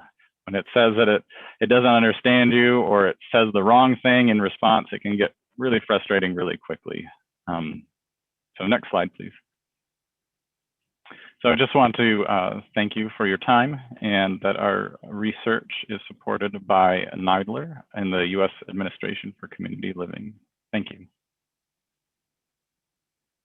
Thank you, Bern. Next presenter on the panel is Phil Day from NCR. Phil. Thank you, Sachin, and thank you to the Access Board for the opportunity. Next slide, please. I'll start with some brief introductions. NCR were one of those companies that you may or may not have heard of. Putting it simply, we power technology that helps our customers run restaurants, banks, or stores. So in general terms, we work in self-service. As part of NCR, I head up the user-centered design team. We're a multidisciplinary group, including industrial and interaction designers, usability and accessibility specialists. As you can probably already tell by my funny accent, we're based in the UK and the US, and we design the hardware products for NCR. So generally speaking, that's banking, retail, and hospitality products. Next slide, please. I'm going to very briefly describe the research that led us to what we call the Universal Navigator. So in general terms, we saw a trend to larger touchscreens, and we wanted a complementary input device. This actually follows the previous presenter rather well. We tested multiple concepts, and we either discarded them or we refined them, and we ran several user tests and several rounds of refinement before we got to the current design. And detailed results of the user test have previously been published, so I'm just going to give you an overview now. Next slide, please. This first user test that we ran with 25 NCR staff, in essence, what we were doing was testing different input modalities, and the one that came out the best is shown on the right. This is a prototype input device with up, down, left, right buttons arranged in a circle around a central OK button. We then took that idea and we refined it before we ran another round of user tests. Next slide, please.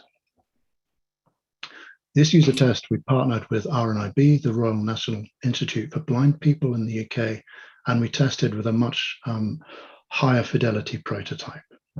We had 48 participants this time with a range of visual impairments.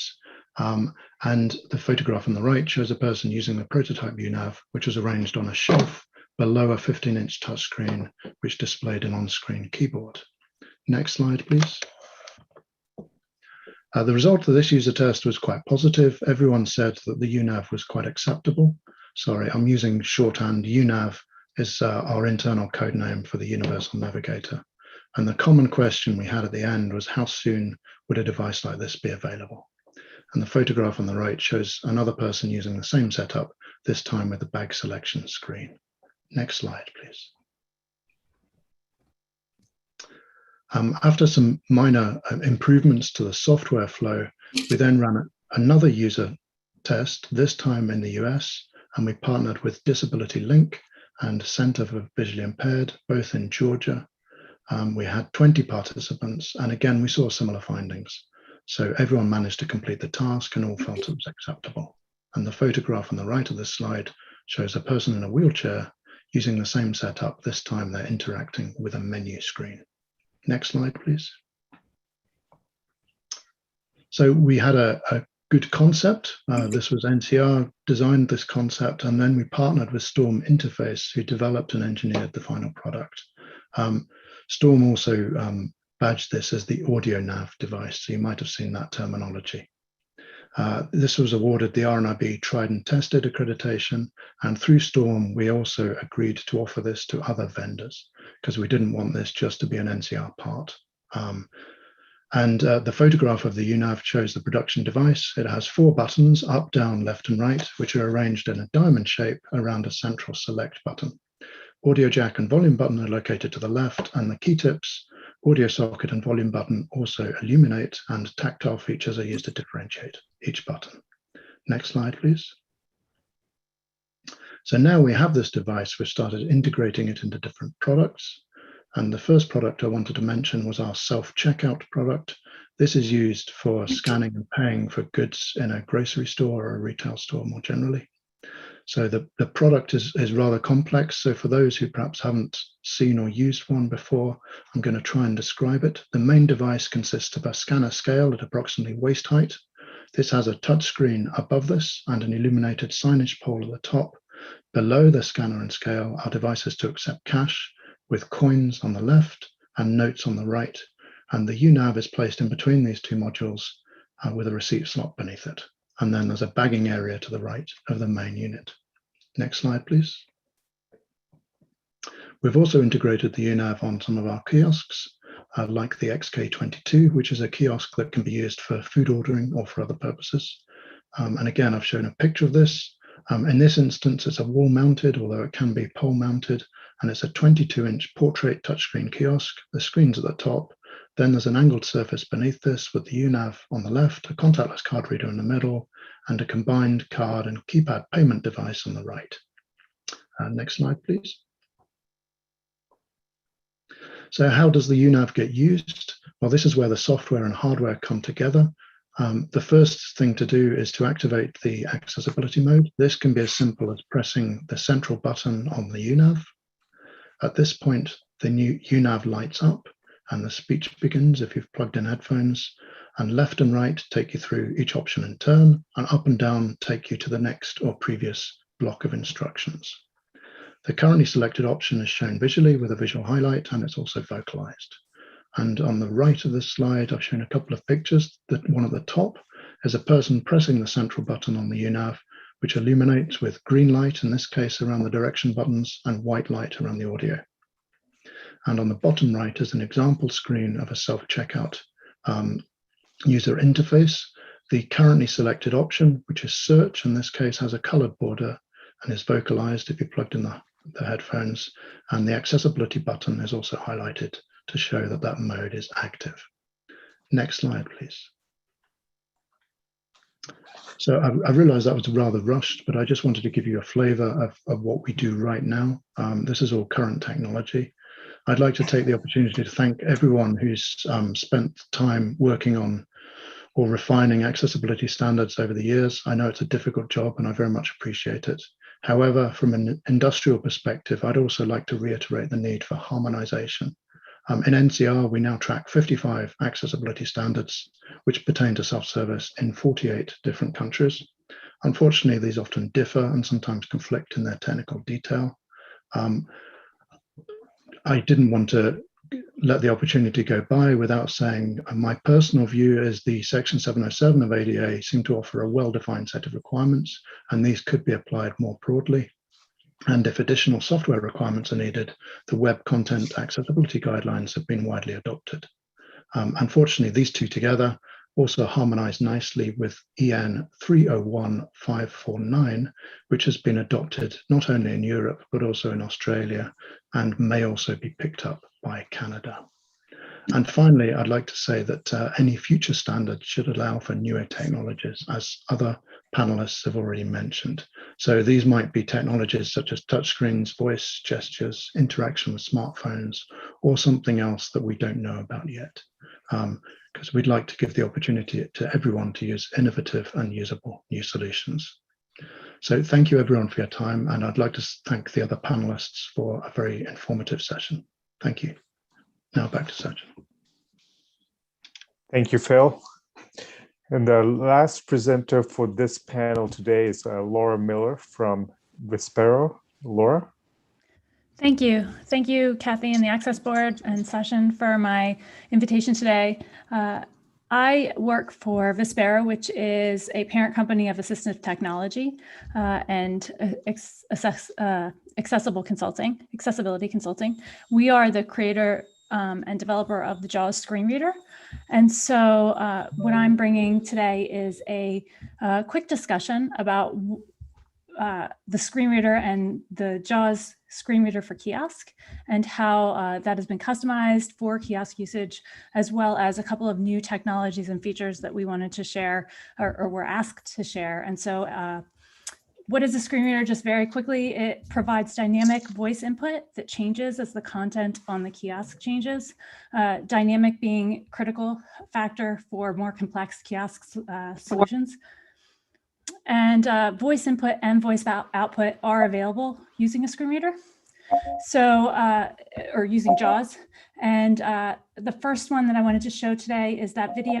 If you want to start that video on the slot machine, this is just a sample video. So it just shows the JAWS voice input so that folks can activate. Jackpot, spin.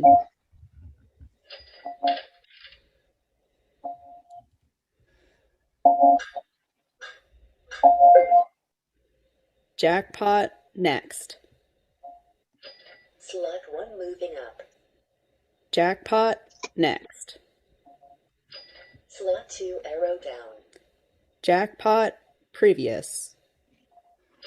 Read on slot 1 moving up. Jackpot, spin.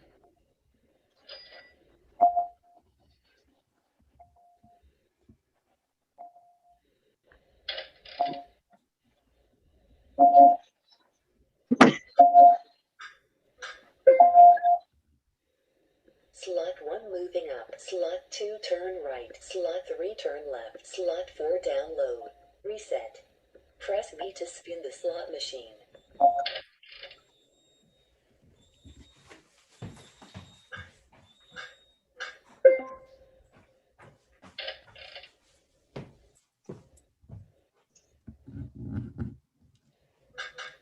You win. Congratulations. The winning combinations is slot 1 turn right, slot 2 download, slot 3 moving down, slot 4 swipe right. So you can see on this, you can actually turn that off now. 2 down, slot 3 moving down. So the female voice was the human voice that was using the voice commands to enact motion on the kiosk to tell the kiosk what to do.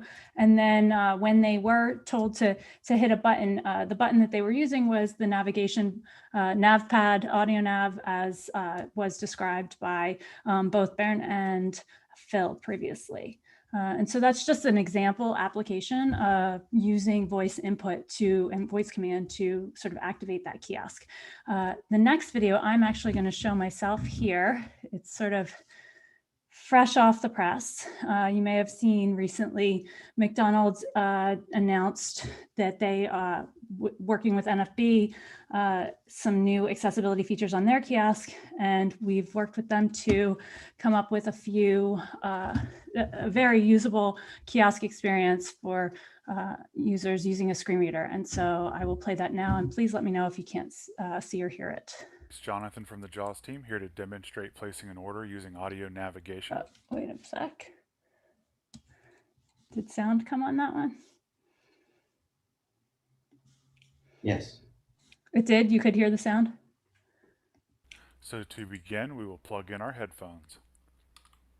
Welcome to McDonald's. The keypad on this kiosk has 4 arrow keys, a key with a circle on it in the middle of the arrow keys, and a square information key next to the headphone jack. Press the right arrow key to move to the next item. Press the left arrow key to move to the previous item. Press the middle key to activate the current item. Press the down arrow key to move to the next section. Press the up arrow key to move to the previous section. Press the information key next to the headphone jack 1 time to repeat the information at your current location. Press the information key twice quickly to enter settings mode, where you can change the speech rate and volume. You can also use single finger touch gestures on the screen to mimic the navigation keys on the keypad. For example, swipe right or left to move to the next or previous item, or double tap to activate the current item. Bienvenido. And so now I'll press my right arrow key to move to the next item. Start order. Press the middle key to activate. And I'll press the middle key to start my order. McDonald's menu. Press the right arrow key to move to the next item, or the down arrow key to move to the next section. And so the tutor messaging gave me some information that I can use my right arrow key to move to the next item, or my down arrow key to move to the next section. So if I hit my right arrow key a couple of times. Home. Deals. 2 of 12. I'm going to stop sharing now. I actually couldn't hear that one. So hopefully you were able to get a taste of what how that navigation worked. It's basically live in certain stores now, and will be deployed and rolled out more universally. So as I think Baron had mentioned, there are different sections. You use the, in this case, it's an audio nav to up arrow, down arrow, left arrow, right arrow, and those navigate through the different areas of the screen. And that just gives you an example of some of the, what a very usable, accessible user interface would look like using a JAWS interaction. What's that? So next screen, yep, the power of JAWS. So most JAWS is the most popular screen reader worldwide. It's been selected by the Social Security Administration, Wells Fargo, and some others. It supports more than 30 languages, and so you can deploy a screen reader such as this with multiple language support, which also assists folks who may or may not be English literate.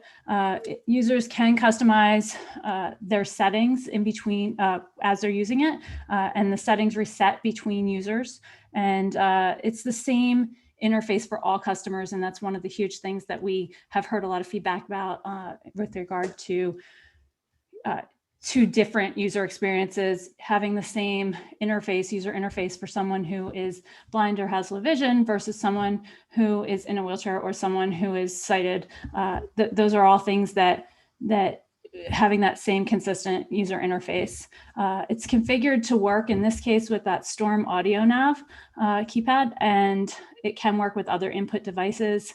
And it's installed locally, which is also important. So there are no servers or internet connection required for this particular function. Next page.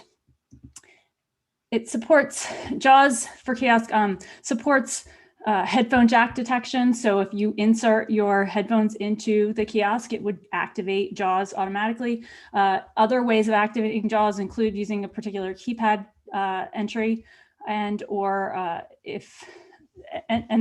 are other ways as well. I do know that we talked about, or earlier today in the first session, folks had asked about different audio input types.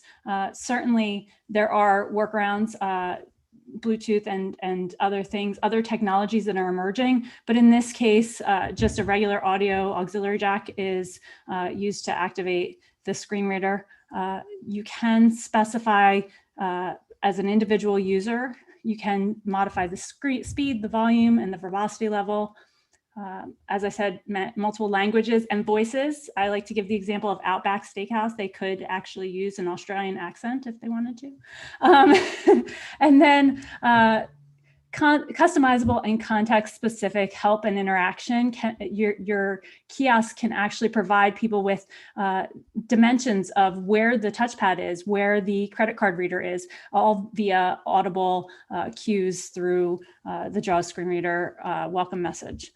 There's a dictionary file to add correct pronunciation, and it resets, which is an important thing for privacy and for convenience, that JAWS automatically turns off when you pull out those headphones. A couple of user customizations, speech volume, things like that. And I would just say that it's really important to note that these customizations were built just specifically for kiosk usage to enable JAWS to function well on a kiosk without providing too many options for someone who's only going to be at the kiosk for a few minutes. Now, if you go to the final page, I added some additional thoughts. So we have found that the current situation or standards alone do not promote accessibility, and the problem is getting bigger, not smaller. We should be broadening the definition of kiosks to include the various closed systems that are used by individuals in public spaces, from vending machines to soda dispensers, fitness equipment, bill payment kiosks, checkout kiosks. Someone mentioned transportation kiosks. This is expanding, not contracting. And the responsibility is currently on kiosk deployers to know what is accessible for kiosks and to ask the right questions. So ultimately, standards need to be measurable and focused on the functional aspects that are needed so that manufacturers and deployers can be certain that they are building accessible solutions. This is just one tool. JAWS, the screen reader, is just one tool for building an accessible kiosk, and requiring screen readers that have these special kiosk specific functionality is just one step in the right direction. And that's all I had. Thank you, Laura. All right, we have some time now for some questions. So the first question, I want to throw it out for all of you. So in the different findings that you have had in working with users with disabilities, what has been the most enlightening as far as what has informed your product design or your research that you've been working on? if you want to share that.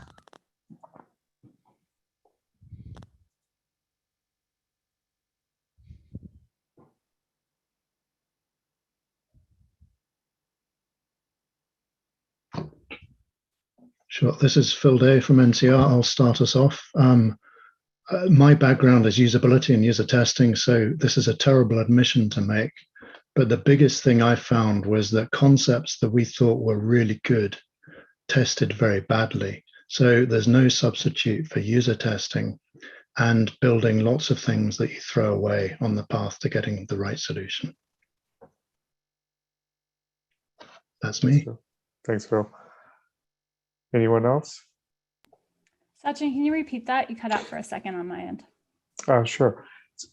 In the testing that you have done with users with disabilities, what has been most enlightening for the design of your products? I think one of the mistakes, we've done a presentation about the top mistakes that we've seen. One of the biggest mistakes that we see is easily found during testing, but is when the software and the hardware are not tested together. And so if you test the hardware and you find that that's accessible, and then you test the software and find that that is accessible, when you put them together, sometimes there are inconsistencies. For instance, a key making kiosk where it says on the screen, insert your payment now, but it doesn't actually say out loud, insert your payment. And so that the user who is not sighted doesn't know that they've been queued to actually enter their credit card. And so they just stand there because they have no idea what's the next step. So things like that, where the credit card might be saying something back to the application, the card reader, the inconsistency. So just points of breakage between the software and the hardware when they're not tested together, I would suggest, is one of the biggest mistakes. Good point. Thanks. There were two things that, this is Greg Vanderride, there were two things that we found. One of them was, I've seen the positioning of the little keypads at about waist height on computers, for example, or even below waist height. And again, you're using those with your fingertips and tactily.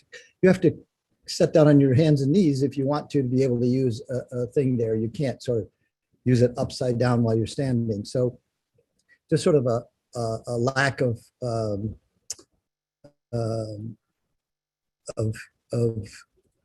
understanding or thinking about it through actually trying to use it. The other one is, as we talk about future technologies, future techniques, people will talk about things like touch screens or swipes or things like this. And these are all wonderful additional techniques for people who know them. So a lot of people who are using mobile devices know swipes and things. And it would be really great if those would all work on kiosks as well. They can't be used instead of a tactile keypad because many people either don't know those things, they don't use those technologies, they're older, or they have a tremor, or they have an inability to remember all of the different things you're supposed to do to swipe to do navigation. So a lot of these new techniques, it's great to have in addition, but not to replace the good old-fashioned, very, very, very simple tactile kinds of interfaces like you've seen demonstrated today. Thank you, Greg. Anyone else? Okay. I have a question for Craig from KMA, and others do jump in as well. Craig, on your slide, you mentioned about the myths that exist between ADA compliance and accessibility. Do you mind elaborating on that? Could you repeat the question a second? So on your slide, there was a statement on the myths that exist for ADA compliance and accessibility. Mm-hmm. Could you maybe elaborate what you're meaning by that? Let me, I'll have to call my slide up real quick. But, I would say for accessibility and ADA compliance, they do digress in the two different issues when I see it for like state, local governments, what they're doing, and for corporate. It's, they will, and the question here is, must be ADA compliant is sufficient. Is that what you're asking about? Yeah. What is the confusion usually between the accessibility side of things versus what's considered as ADA compliant? Well, I mean, to put it in blunt terms, a lot of corporate, somebody proposes a project, and you can do it at McDonald's corporate, for that matter, when they did their original, kiosks, and they'll look at a cost basis. Most of the companies will, they will pay lip service, when they do their RFP to different manufacturers and say, hey, we're looking for this type of project. They will say that it's going to be, we need to have it ADA compliant. Okay. And that's basically, you'll have a one paragraph there that says ADA compliant, and you can get 20 different iterations from companies that will say, oh yeah, we're ADA compliant. Sometimes you'll get, it's like the SSA, they just put out an RFP not that long ago, and they were very specific on their ADA compliance, and what you needed to meet. And so that raised the bar for them. So that's, the unfortunate, what we try and do is that say, hey, here's where the standards are.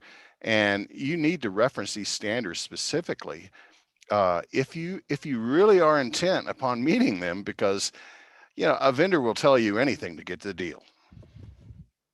Thank you. There's a second. We also have seen that a lot in that people who are going to make a kiosk will buy a physical kiosk from one company and then put the software in themselves. And so what they do is they talk to the physical kiosk manufacturer and say, I want my thing to be ADA compliant. Will your kiosk do that? And the manufacturer, who's only can handle the reach range in terms of the size, where the screen is located, will say, yes, my kiosk housing meets the standard. So then the other people buy that, put their software in, and think it's accessible. And this goes back to 3 of the speakers who mentioned that accessibility has to be not only the physical kiosk, but also the software. And so I think this is where you often hear the mistake, where people think that something's ADA compliant because they bought the housing from somebody who assured them that that physical kiosk was ADA compliant, not realizing that that was only half of the story. And so I've seen that mistake made a lot of times. Thanks, Craig. That's definitely a mistake. This is Craig.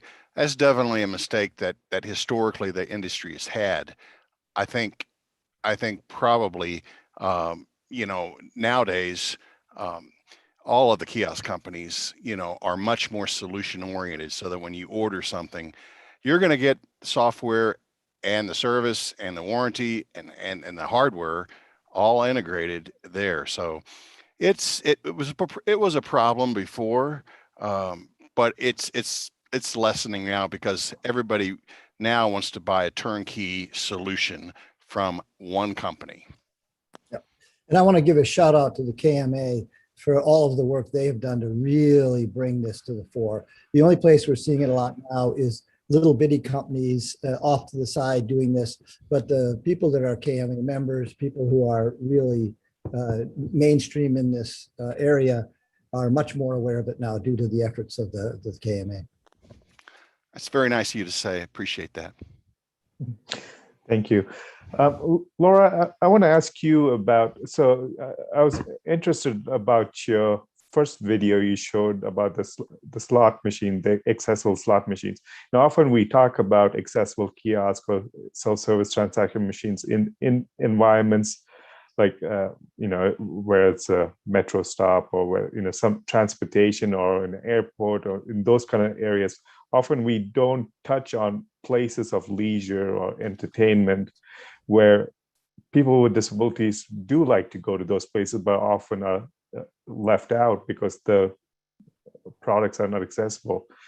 Are you seeing more dialogue or more conversation of those spaces wanting to have this be more inclusive, or is this the example you showed, is that being implemented somewhere?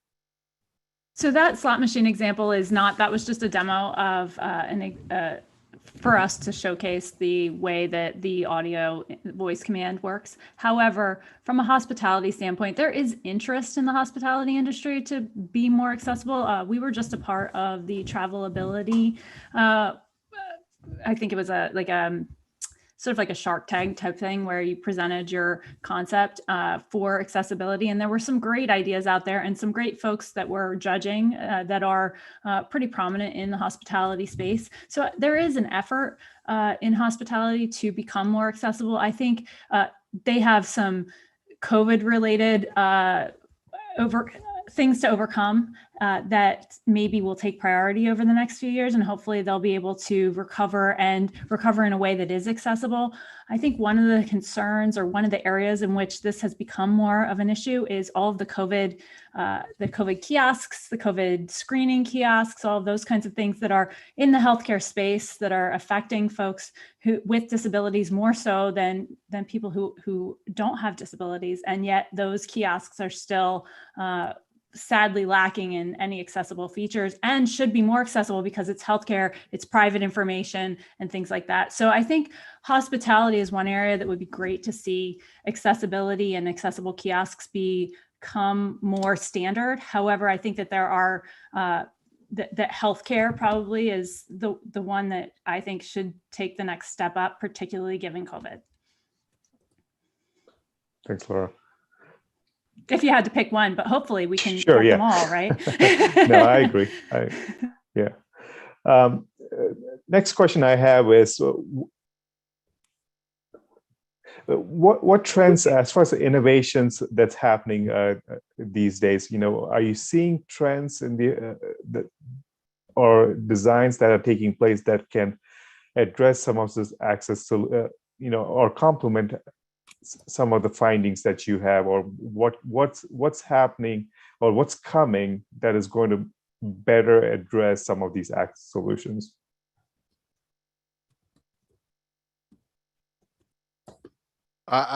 This is Craig. I can start it off. I'll follow up on what Laura said, on hospitality. We now have, companies tend to follow the market leaders. And when the market leaders implement, then they set the example. So McDonald's, in all their McDonald's owned stores, that's 5% of their stores, they're going to put that in, at whatever cost, which is a good thing. Burger King and Wendy's, they'll all follow suit. Marriott puts in contactless, puts in new check-in units with Storm at their Fairfield units. Well, that's going to impact the hospitality. And then, with like healthcare, you've got people like Epic and Cerner, who are the EHRs, and they're tending to go to a more mobile iteration on an Android, which is a cost. It saves them money, but that'll introduce a lot more accessibility on the medical side. So that's, hospitality and QSRs and healthcare. Those are three big markets that are changing. Thanks, Craig. This is Phil from NCR. I'd like to follow on just by, I think it was Greg who mentioned the importance of complementary solutions. We believe it's very useful to use a smartphone, for example, to interact with a kiosk. Not everyone around the world can afford or has access to a smartphone. So as well as any new standards accommodating new technologies like that, there also needs to be a consideration of digital inclusion, in terms of socioeconomic factors as well, which hasn't always been considered or explicitly covered in the standards in the past. Having said that, I do think that new standards should allow for clever new technologies. Voice input output is now quite commonplace, but it's difficult to do in a public space. maybe, augmented reality, or maybe there's a technology that we haven't even seen in the mainstream yet, but it might be a big help in the future. Wearables is another one that used to be, the province of movies and is now fairly mainstream. So I don't think there's a particular technology trend to look at, but more the fact that the standard should allow a multitude of ways of solving the problem. That would be my perspective. Thank you. Thanks, Bill. This is Greg. One unfortunate thing we saw was when people were talking about accessibility to gambling, somebody would say things like, well, we shouldn't do that. You shouldn't enable people who have disabilities to gamble because that's a vice. And it was like, no, you don't police people. We want to make sure that they have access to every part of our society, et cetera. And that this is a form of entertainment for many people. And they spend less on that than they do on things that other people spend money on. So we need to be thinking about every aspect, any place that we're seeing these digital touch. We're talking about kiosks today, but they're showing up absolutely every place. And the problem that was cited earlier of it's the only thing that shows up in places. You go to places and you park your car, and if you can't use the kiosk, you can't pay for the parking. If you are shopping in stores, there's drugstores now where the pharmacy shuts down, but they have an automated sort of pharmaceutical kiosk that stays open later. So if you need drugs, then you come in later at night because you're working. You can't have a disability and get the prescriptions you need. So this is going to be, I think, a growing area and a really important area. And it's going to be more and more important every year than it has been in the past.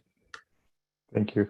And Greg, thanks for making that point. Often I hear that comment often about the point you made about the gambling industry and other industries that people don't think people with disabilities need to be part of that. So thanks for bringing that point up. We have time for one more question, and I want to throw this one out to all of you. Have you worked on solutions to address accessibility barriers that might exist for people with cognitive disability? What solutions or what have you worked on to address any accessibility in that space in self-service transaction machines?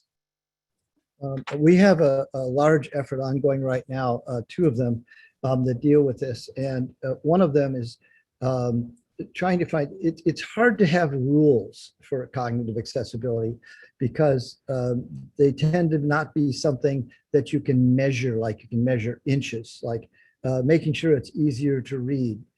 How do you measure that? And things like this. So we're trying to work up strategies. The things that you saw today, a lot of those are for cognitive. When you see the very simple navigation, when you see cue and respond, when you see voice output so people don't have to read, when you have voice cueing through the process, these are all things that help with cognitive. We need to do a much more there.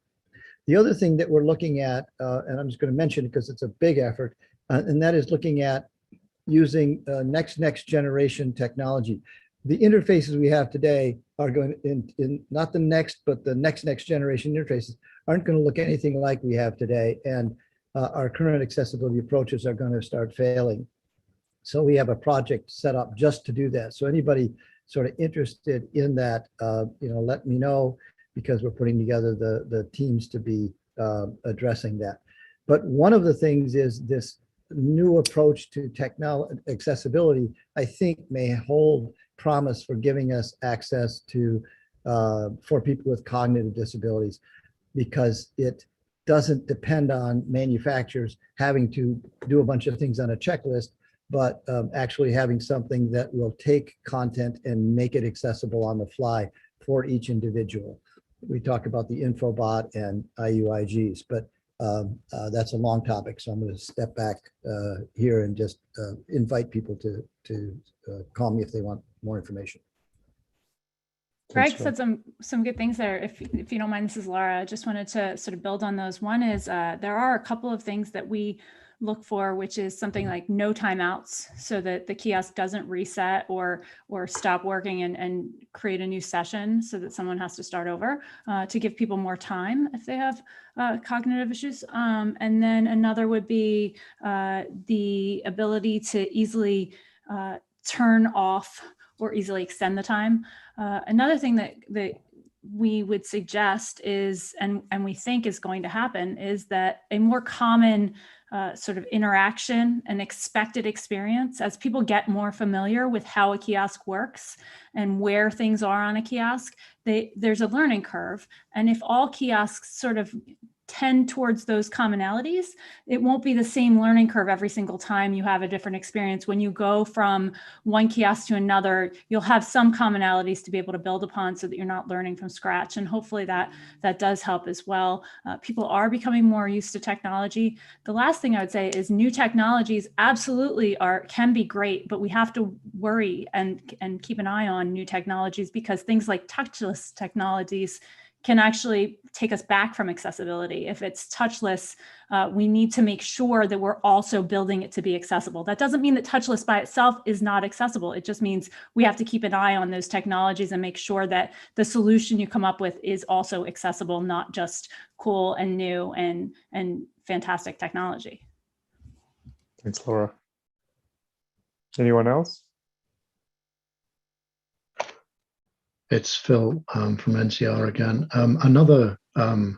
I agree with all the previous comments, but another thing that we found is surprisingly useful is to combine the human and the automated together. So we've used for a number of years video mediated interaction, essentially where you talk to a teller who is real, not an avatar, and they control the machine for you.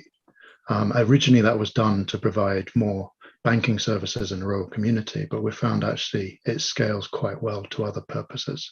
And cognitive impairment is sometimes an area where that can give benefit. So not just using technology, but using technology and people together to create a better experience as another positive way, I think, to look forward to new interfaces and new technologies. Don't always look to replace human elements, because sometimes the experience can be richer with both. Well, thank you, everyone. And we're out of time. I want to thank all the panel members from this panel and the panel before for making time to talk on this important issue that it's obvious there's a lot to be done to address the accessibility barriers that still exist. And we at the Access Board want to continue this conversation, want to engage in this conversation so that we can, we can remove these barriers and address, create more of an inclusive environment for people with disabilities. So thank you once again for joining us today. And our Access Board business portion of the meeting is going to start at 3:30 p.m. Eastern. So I invite all of you to join us then. So thank you once again, and we'll see all of you in 15 minutes.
Randy Cooper, this is Rosemary. Randy Cooper.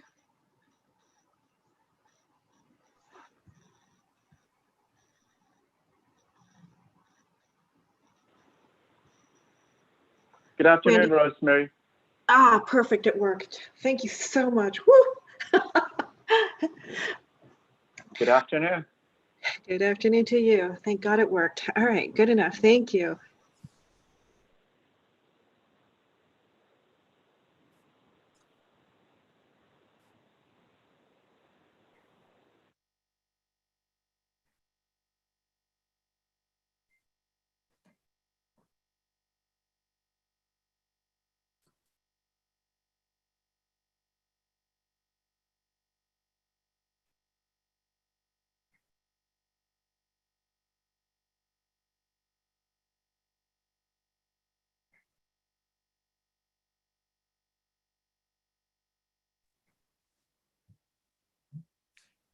Rosemary, this is Greg. Are we about to start? We are almost ready to start.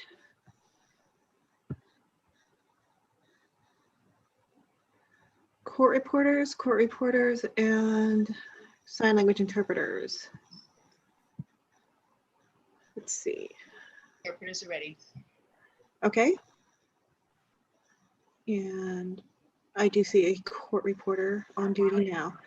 Okay, good enough. Sachin, did you come back? Yes, I'm here. Okay, good. Do we have all the public members back? I know a few of them signed off.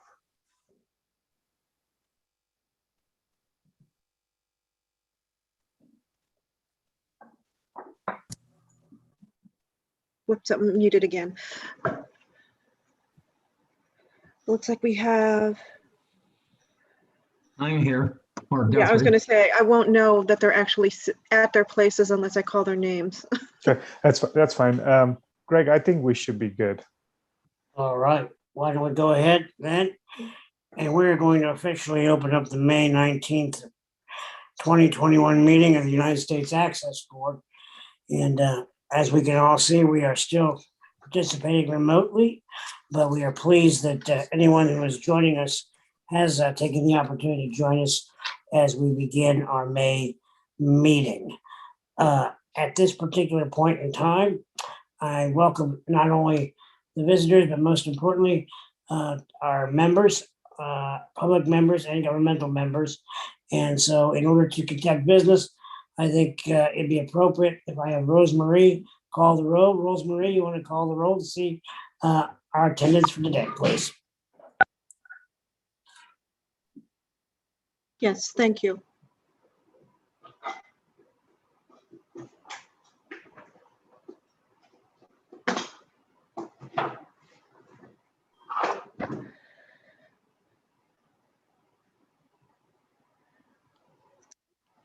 Yes, thank you. This is Rosemary, the Access Board. When I call your name, please say present.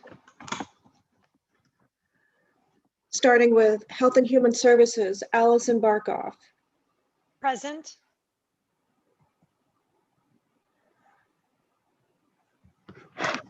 Hi, can you hear me? This is Allison Barkoff. I'm present. Yes, I can hear you. Thanks. Okay, of course, Karen Breitmeyer. Present. Patrick Cannon.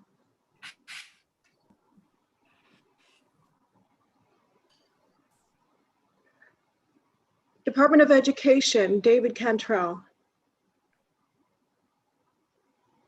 This is Tanya Steller, attending for David Cantrell.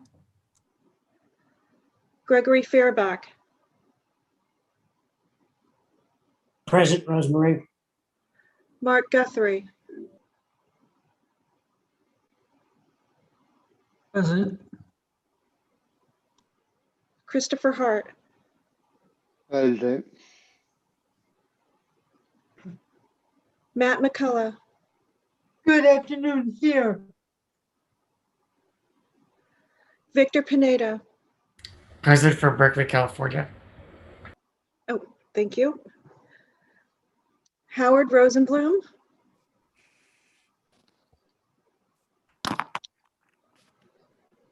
Present.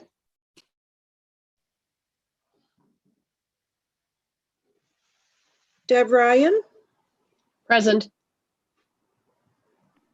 U.S. Postal Service, Tom Samra. Department of Labor, Jennifer Sheehy. Shelley Siegel. Karen Tamley. Present. Department of Housing and Urban Development, Janine Warden. This is Rex Pace, liaison, and I am present. Department of Commerce. This is Monique Dismuke, liaison. I'm present. Department of Defense.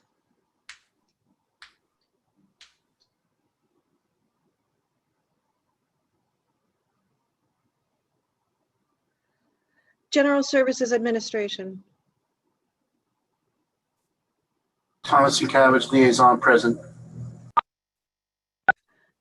Department of the Interior.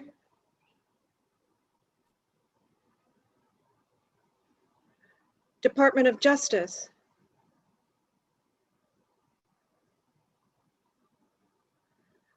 Department of Transportation. John Day, DOT liaison, is here. And Veterans Affairs.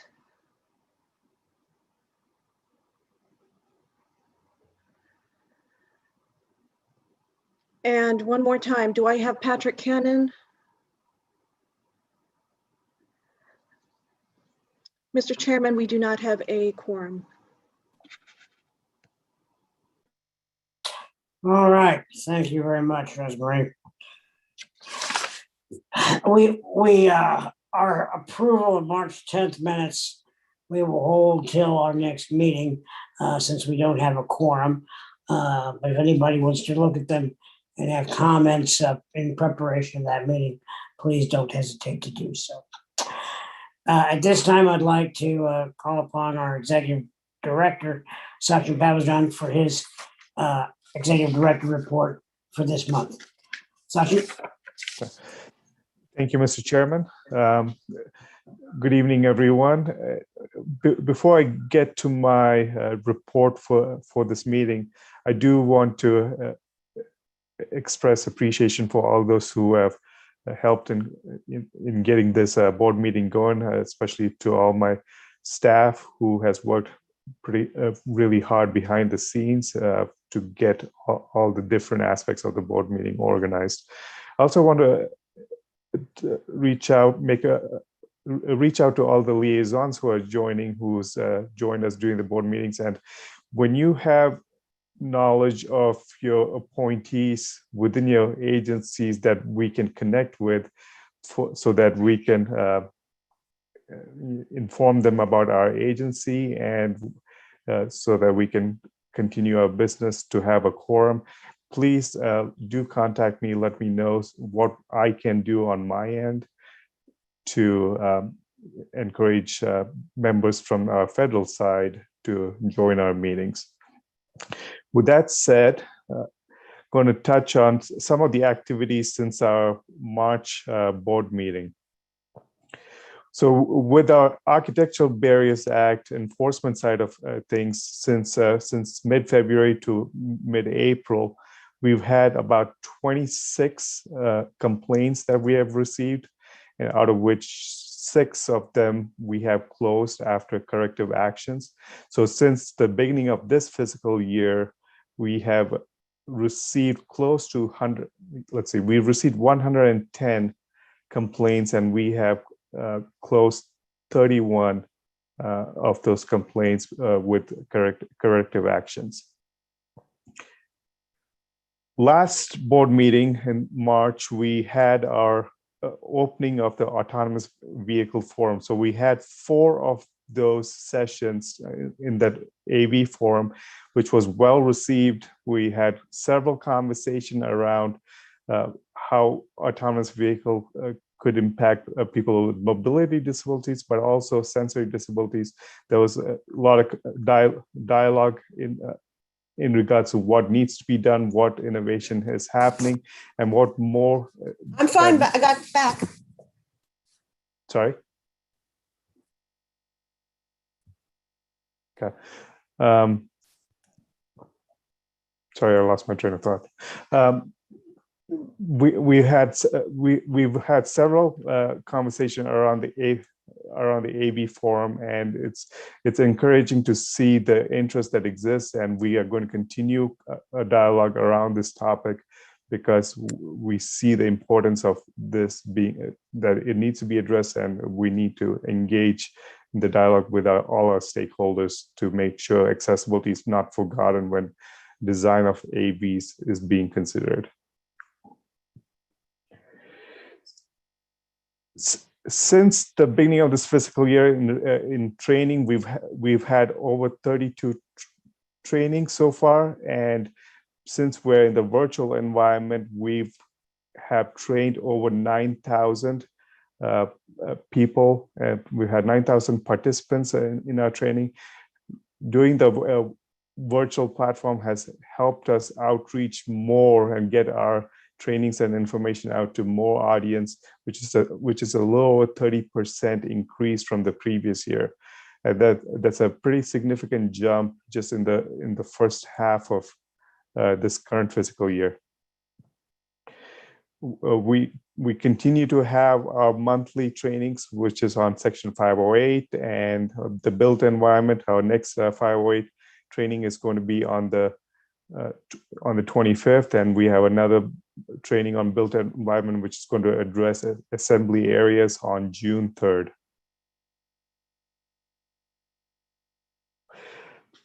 In the same way, our technical assistance side of our efforts are also going strong. We continue to receive a lot of different inquiries, and we since the beginning of the fiscal year, we have responded to a little over 2,100 inquiries that has come to a TA line, and we continue to address questions that are raised for any technical assistance that's needed for the different information that we are providing.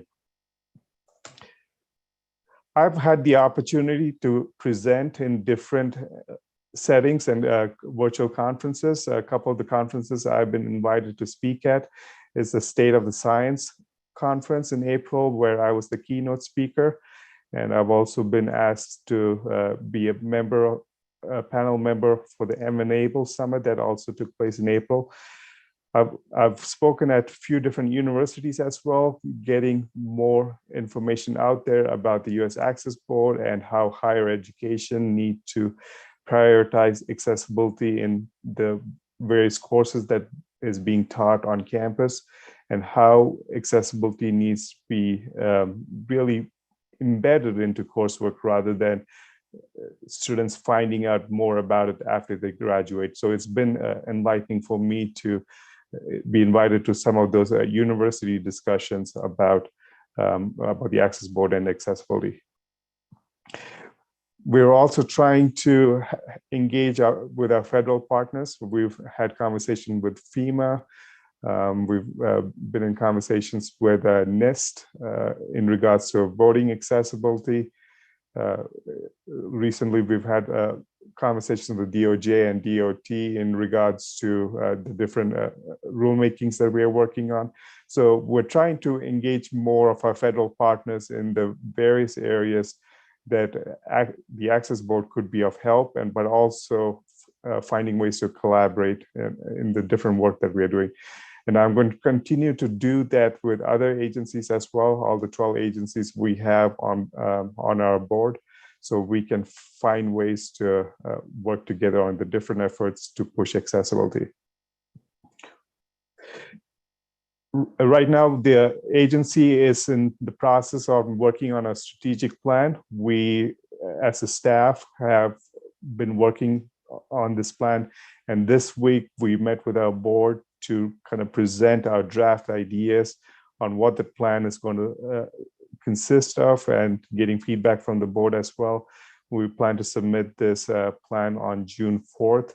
One of the items I want to point out, what we want to focus a lot more on is outreach to underserved population and how to really get the word about Access Board to communities that we haven't worked with in the past. So that is going to be a big focus for us in the next 4 years to come.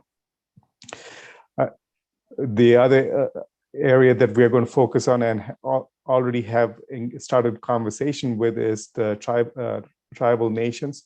I was invited to present to the tribal leaders in the state of Arizona, and we're trying to do similar outreach to either tribal nations around the country as well, so that they are more aware of what's available through our agency and what we can do to help in what accessibility barriers that exist within their areas.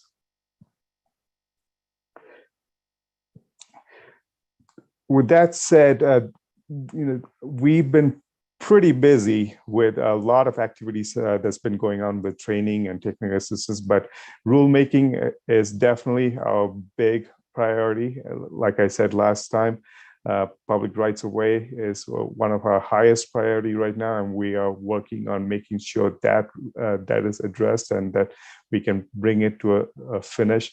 And I'm going to close my remarks with that, unless there's any questions, Mr. Chairman.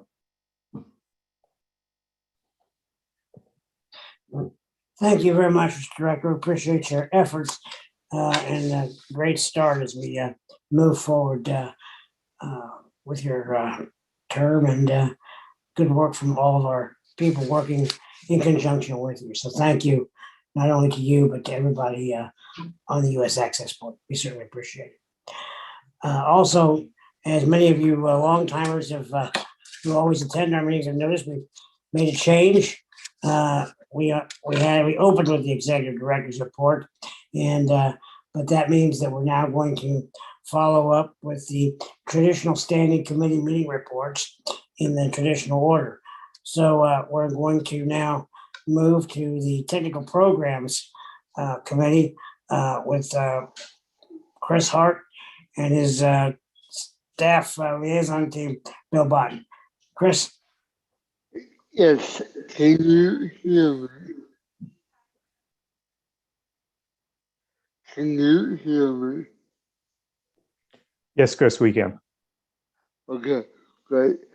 So on Monday, the technical programs committee met to review the board's training and technical assistance programs and research studies on the feasibility of wheelchair securement on aircraft.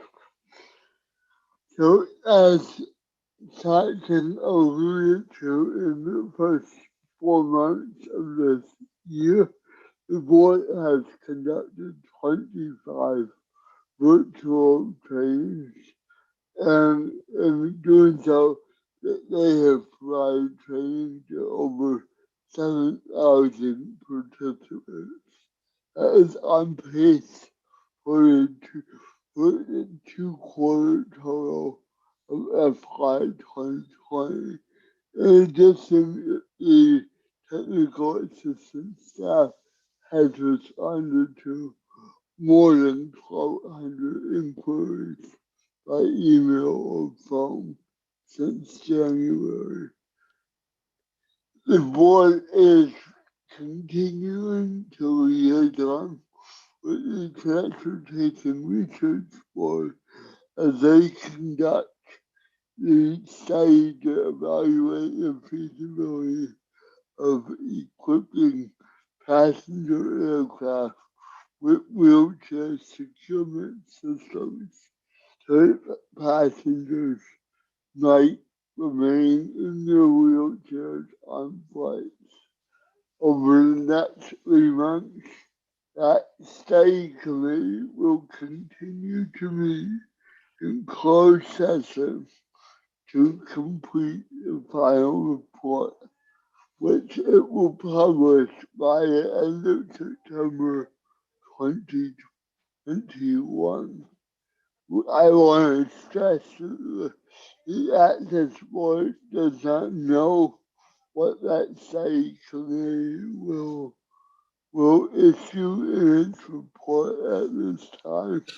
It is a very in-depth process from TRB, and we are eagerly looking forward to learning in September what their recommendations are.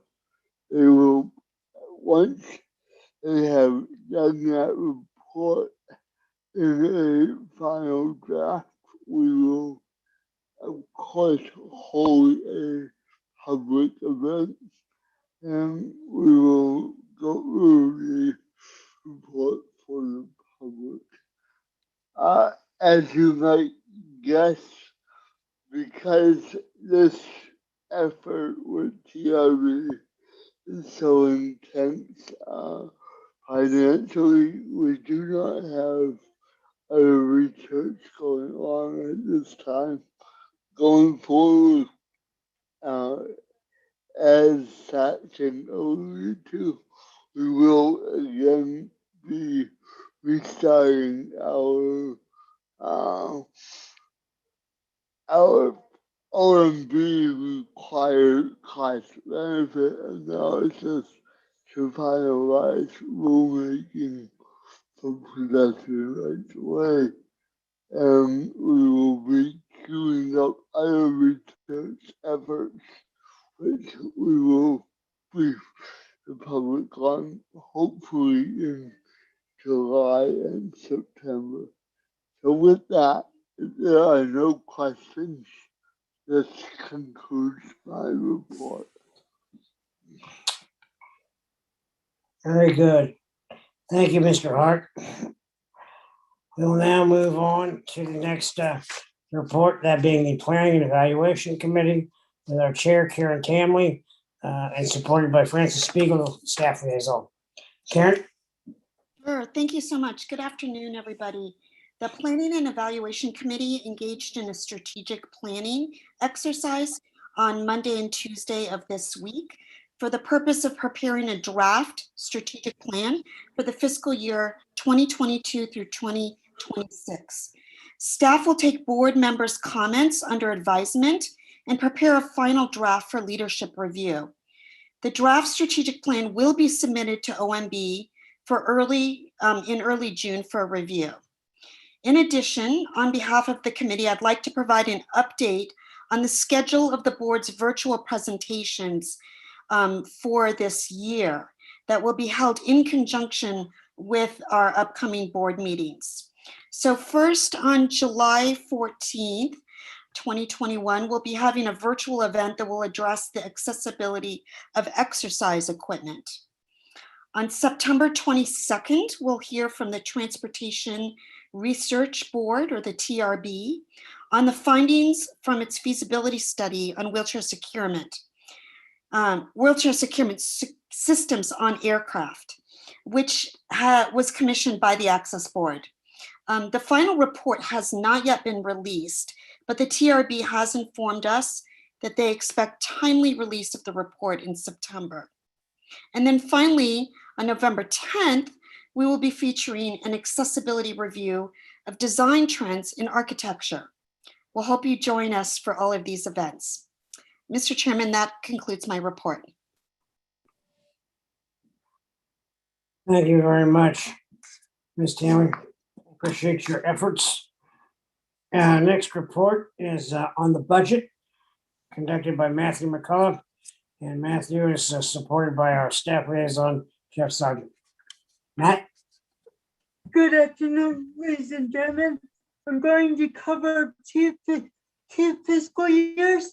I'm going to start with fiscal year 2021 budget status update. As you may know, in fiscal year 2021, the United States Export was given a budget of $9,200,000. To date, we have expended approximately 43.6% of our budget, which is the equivalent of $4,014,779. We are currently in the third quarter of the fiscal year, and we are expecting to spend most of the half of the money in the third quarter and the fourth quarter based on our large contracts, when we are also expecting some expenditures from the Bureau of the Fiscal Service for Administration Support Services, the Fiscal Service for Administrative Support Services, and we are also planning to do an analysis on public rights of way rules. So we're still going to be extremely busy expending our funds for this fiscal year. Let's talk about fiscal year 2022. So we received some good news from the Office of Management and Budget. The president intends to include a budget of $9,750,000 in his fiscal year 2022 budget. This represents an increase of $550,000 over the current budget year, and that money will be set aside if we do receive it from Congress. That will be using it to do more research, analysis, and technical research and cost assessments in fiscal year 2022.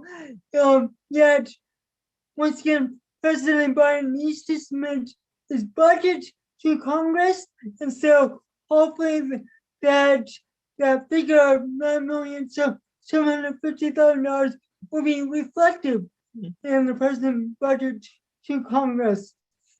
With that in mind, that is my budget report. Are there any questions, ladies and gentlemen? Hearing none, sir, Greg, Chair Greg, that is my report. Thank you very much. Take care. Bye-bye. Thank you, Mr. McCullough. Appreciate the positive report on the budget. We're now going to move on to the Frontier Issues Report from Chairman Howard Rosenbaum and supported by staff Tim Cregan. Mr. Rosenbaum. Thank you, Chair. At our meeting yesterday, we discussed the board's recent forum that was held on autonomous vehicles. Members had the opportunity to share their observations on a well-attended program, which included 4 virtual meetings that covered accessibility for passengers with mobility, sensory, and cognitive disabilities. We also discussed next steps in this initiative. That includes issuing a summary report and guidance on autonomous vehicle accessibility, further outreach to vehicle makers, engineers, and other stakeholders, and further coordination with our agency partners. In addition to that, this morning, we also met with representatives from Starbucks. They briefed us on efforts that the company has made to promote accessibility and inclusiveness in the Starbucks stores. This includes establishing 10 signing stores across the globe, including one here in Washington, DC, known as the H Street Signing Store. Matthew Gilsback and Glenn Cole, who manage this H Street store, also described their work and experiences at that Starbucks location that serves as a model of inclusion for people who are deaf and hard of hearing and fosters a sense of community. They also treated us to a virtual coffee tasting. Matthew and Glenn were joined by Chanel Autry, who is Starbucks Senior Manager of Government and Community Affairs, and also Savannah Massey, who serves as an accessibility leader for the company. They described other measures that have been undertaken to provide an inclusive environment and culture within Starbucks. Starbucks is also improving access for customers who are blind or have low vision through a partnership with IRA, which offers an app-based solution that provides remote visual interpretation. The Starbucks representatives noted other initiatives as well, including visual message displays and braille and large print menus. We applaud these initiatives to create spaces that are inclusive of everyone and that serve as a real model of accessibility. That concludes my report.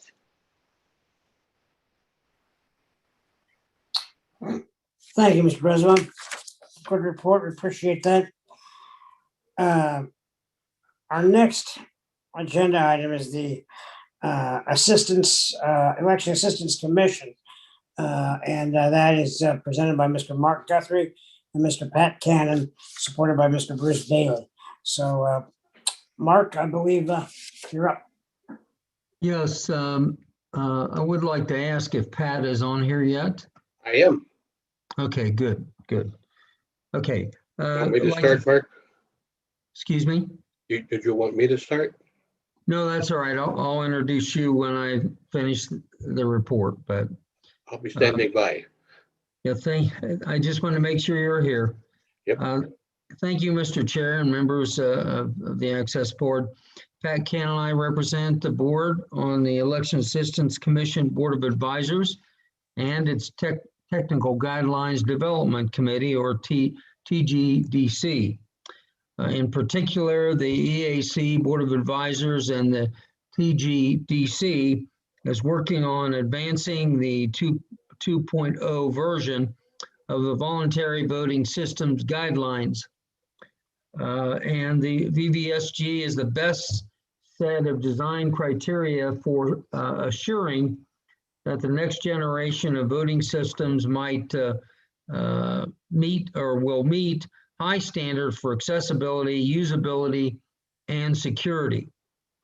We have not had an advisory board meeting since our last Access Board meeting, but anticipate doing so next month via Zoom.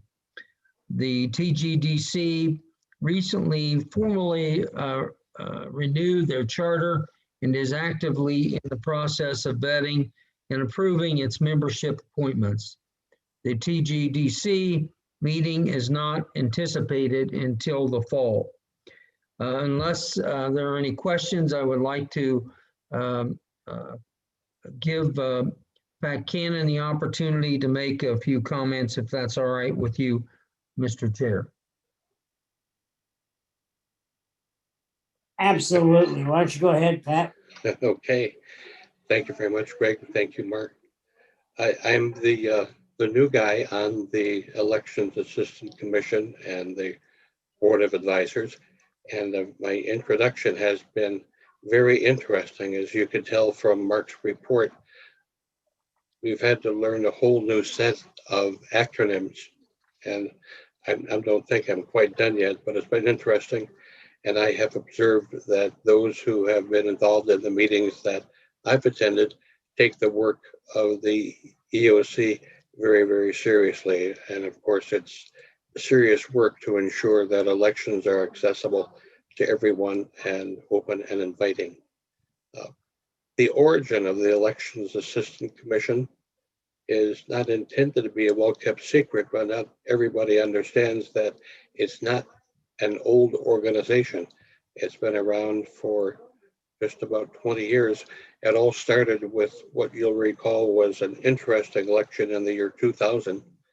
That 2000 election is the one that introduced us to things like hanging chads and other things that put the Florida final vote into doubt and continued in doubt for a long, long time until it ultimately was decided by the Supreme Court. The Elections Assistance Commission was created after that by Congress and its accompanying Board of Advisors. And the intent of the Elections Assistance Commission is to assist election officials across the country on a variety of ways to help them ensure that their elections are open, inviting, and accessible to everyone. And that, of course, is very important work, and I'm delighted to be part of it with the assistance of my senior mentor, Mark Guthrie. He's senior in service, but not in yours, and I appreciate your help, Mark. And Greg, that's the long and the short of my contributions. Thank you very, very much, Pat. Thanks, Pat. Yes. Rosemarie, did you get Pat down as being present, and does that change the quorum number by any situation? No, it does not. I'm sorry. Okay, but you did get him down as present. Yes, I do. All right, excellent. Is my attendance a problem, Greg? No, you didn't answer when you were called as the attendance. I just want to make sure that she registered you in as present. Oh, please, yes. Only once, too, Pat. I just missed the roll call. All right, thank you both, Mr. Guthrie and Mr. Cannon, for the good report, and appreciate the historical nature, Pat, for the commission. Thank you. Yes. All right, our next agenda item is the ad hoc committee, and as part of the ad hoc committee, we have the design guidance committee chaired by Ms. Karen Breitmeyer and staffed by Mr. Dave Anchulis. Thank you. Great. Thank you so much, Mr. Chair. The Design Guidance Ad hoc Committee met on Monday of this week. Staff updated the committee on the status of the lavatory and sinks guide and the washer and dryers guide. Then staff presented the latest draft of the saunas and steam rooms guide. There was a very robust discussion about the document so far and suggestions that staff will take back as they continue to work on the guide. The board will have the opportunity to review all three guides after they are complete and have gone through staff level review. And that completes my report. Thank you, Mr. Chair.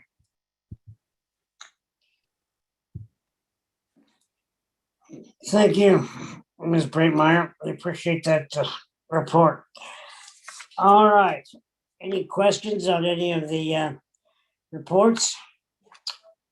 Seeing none, we can now move to new business.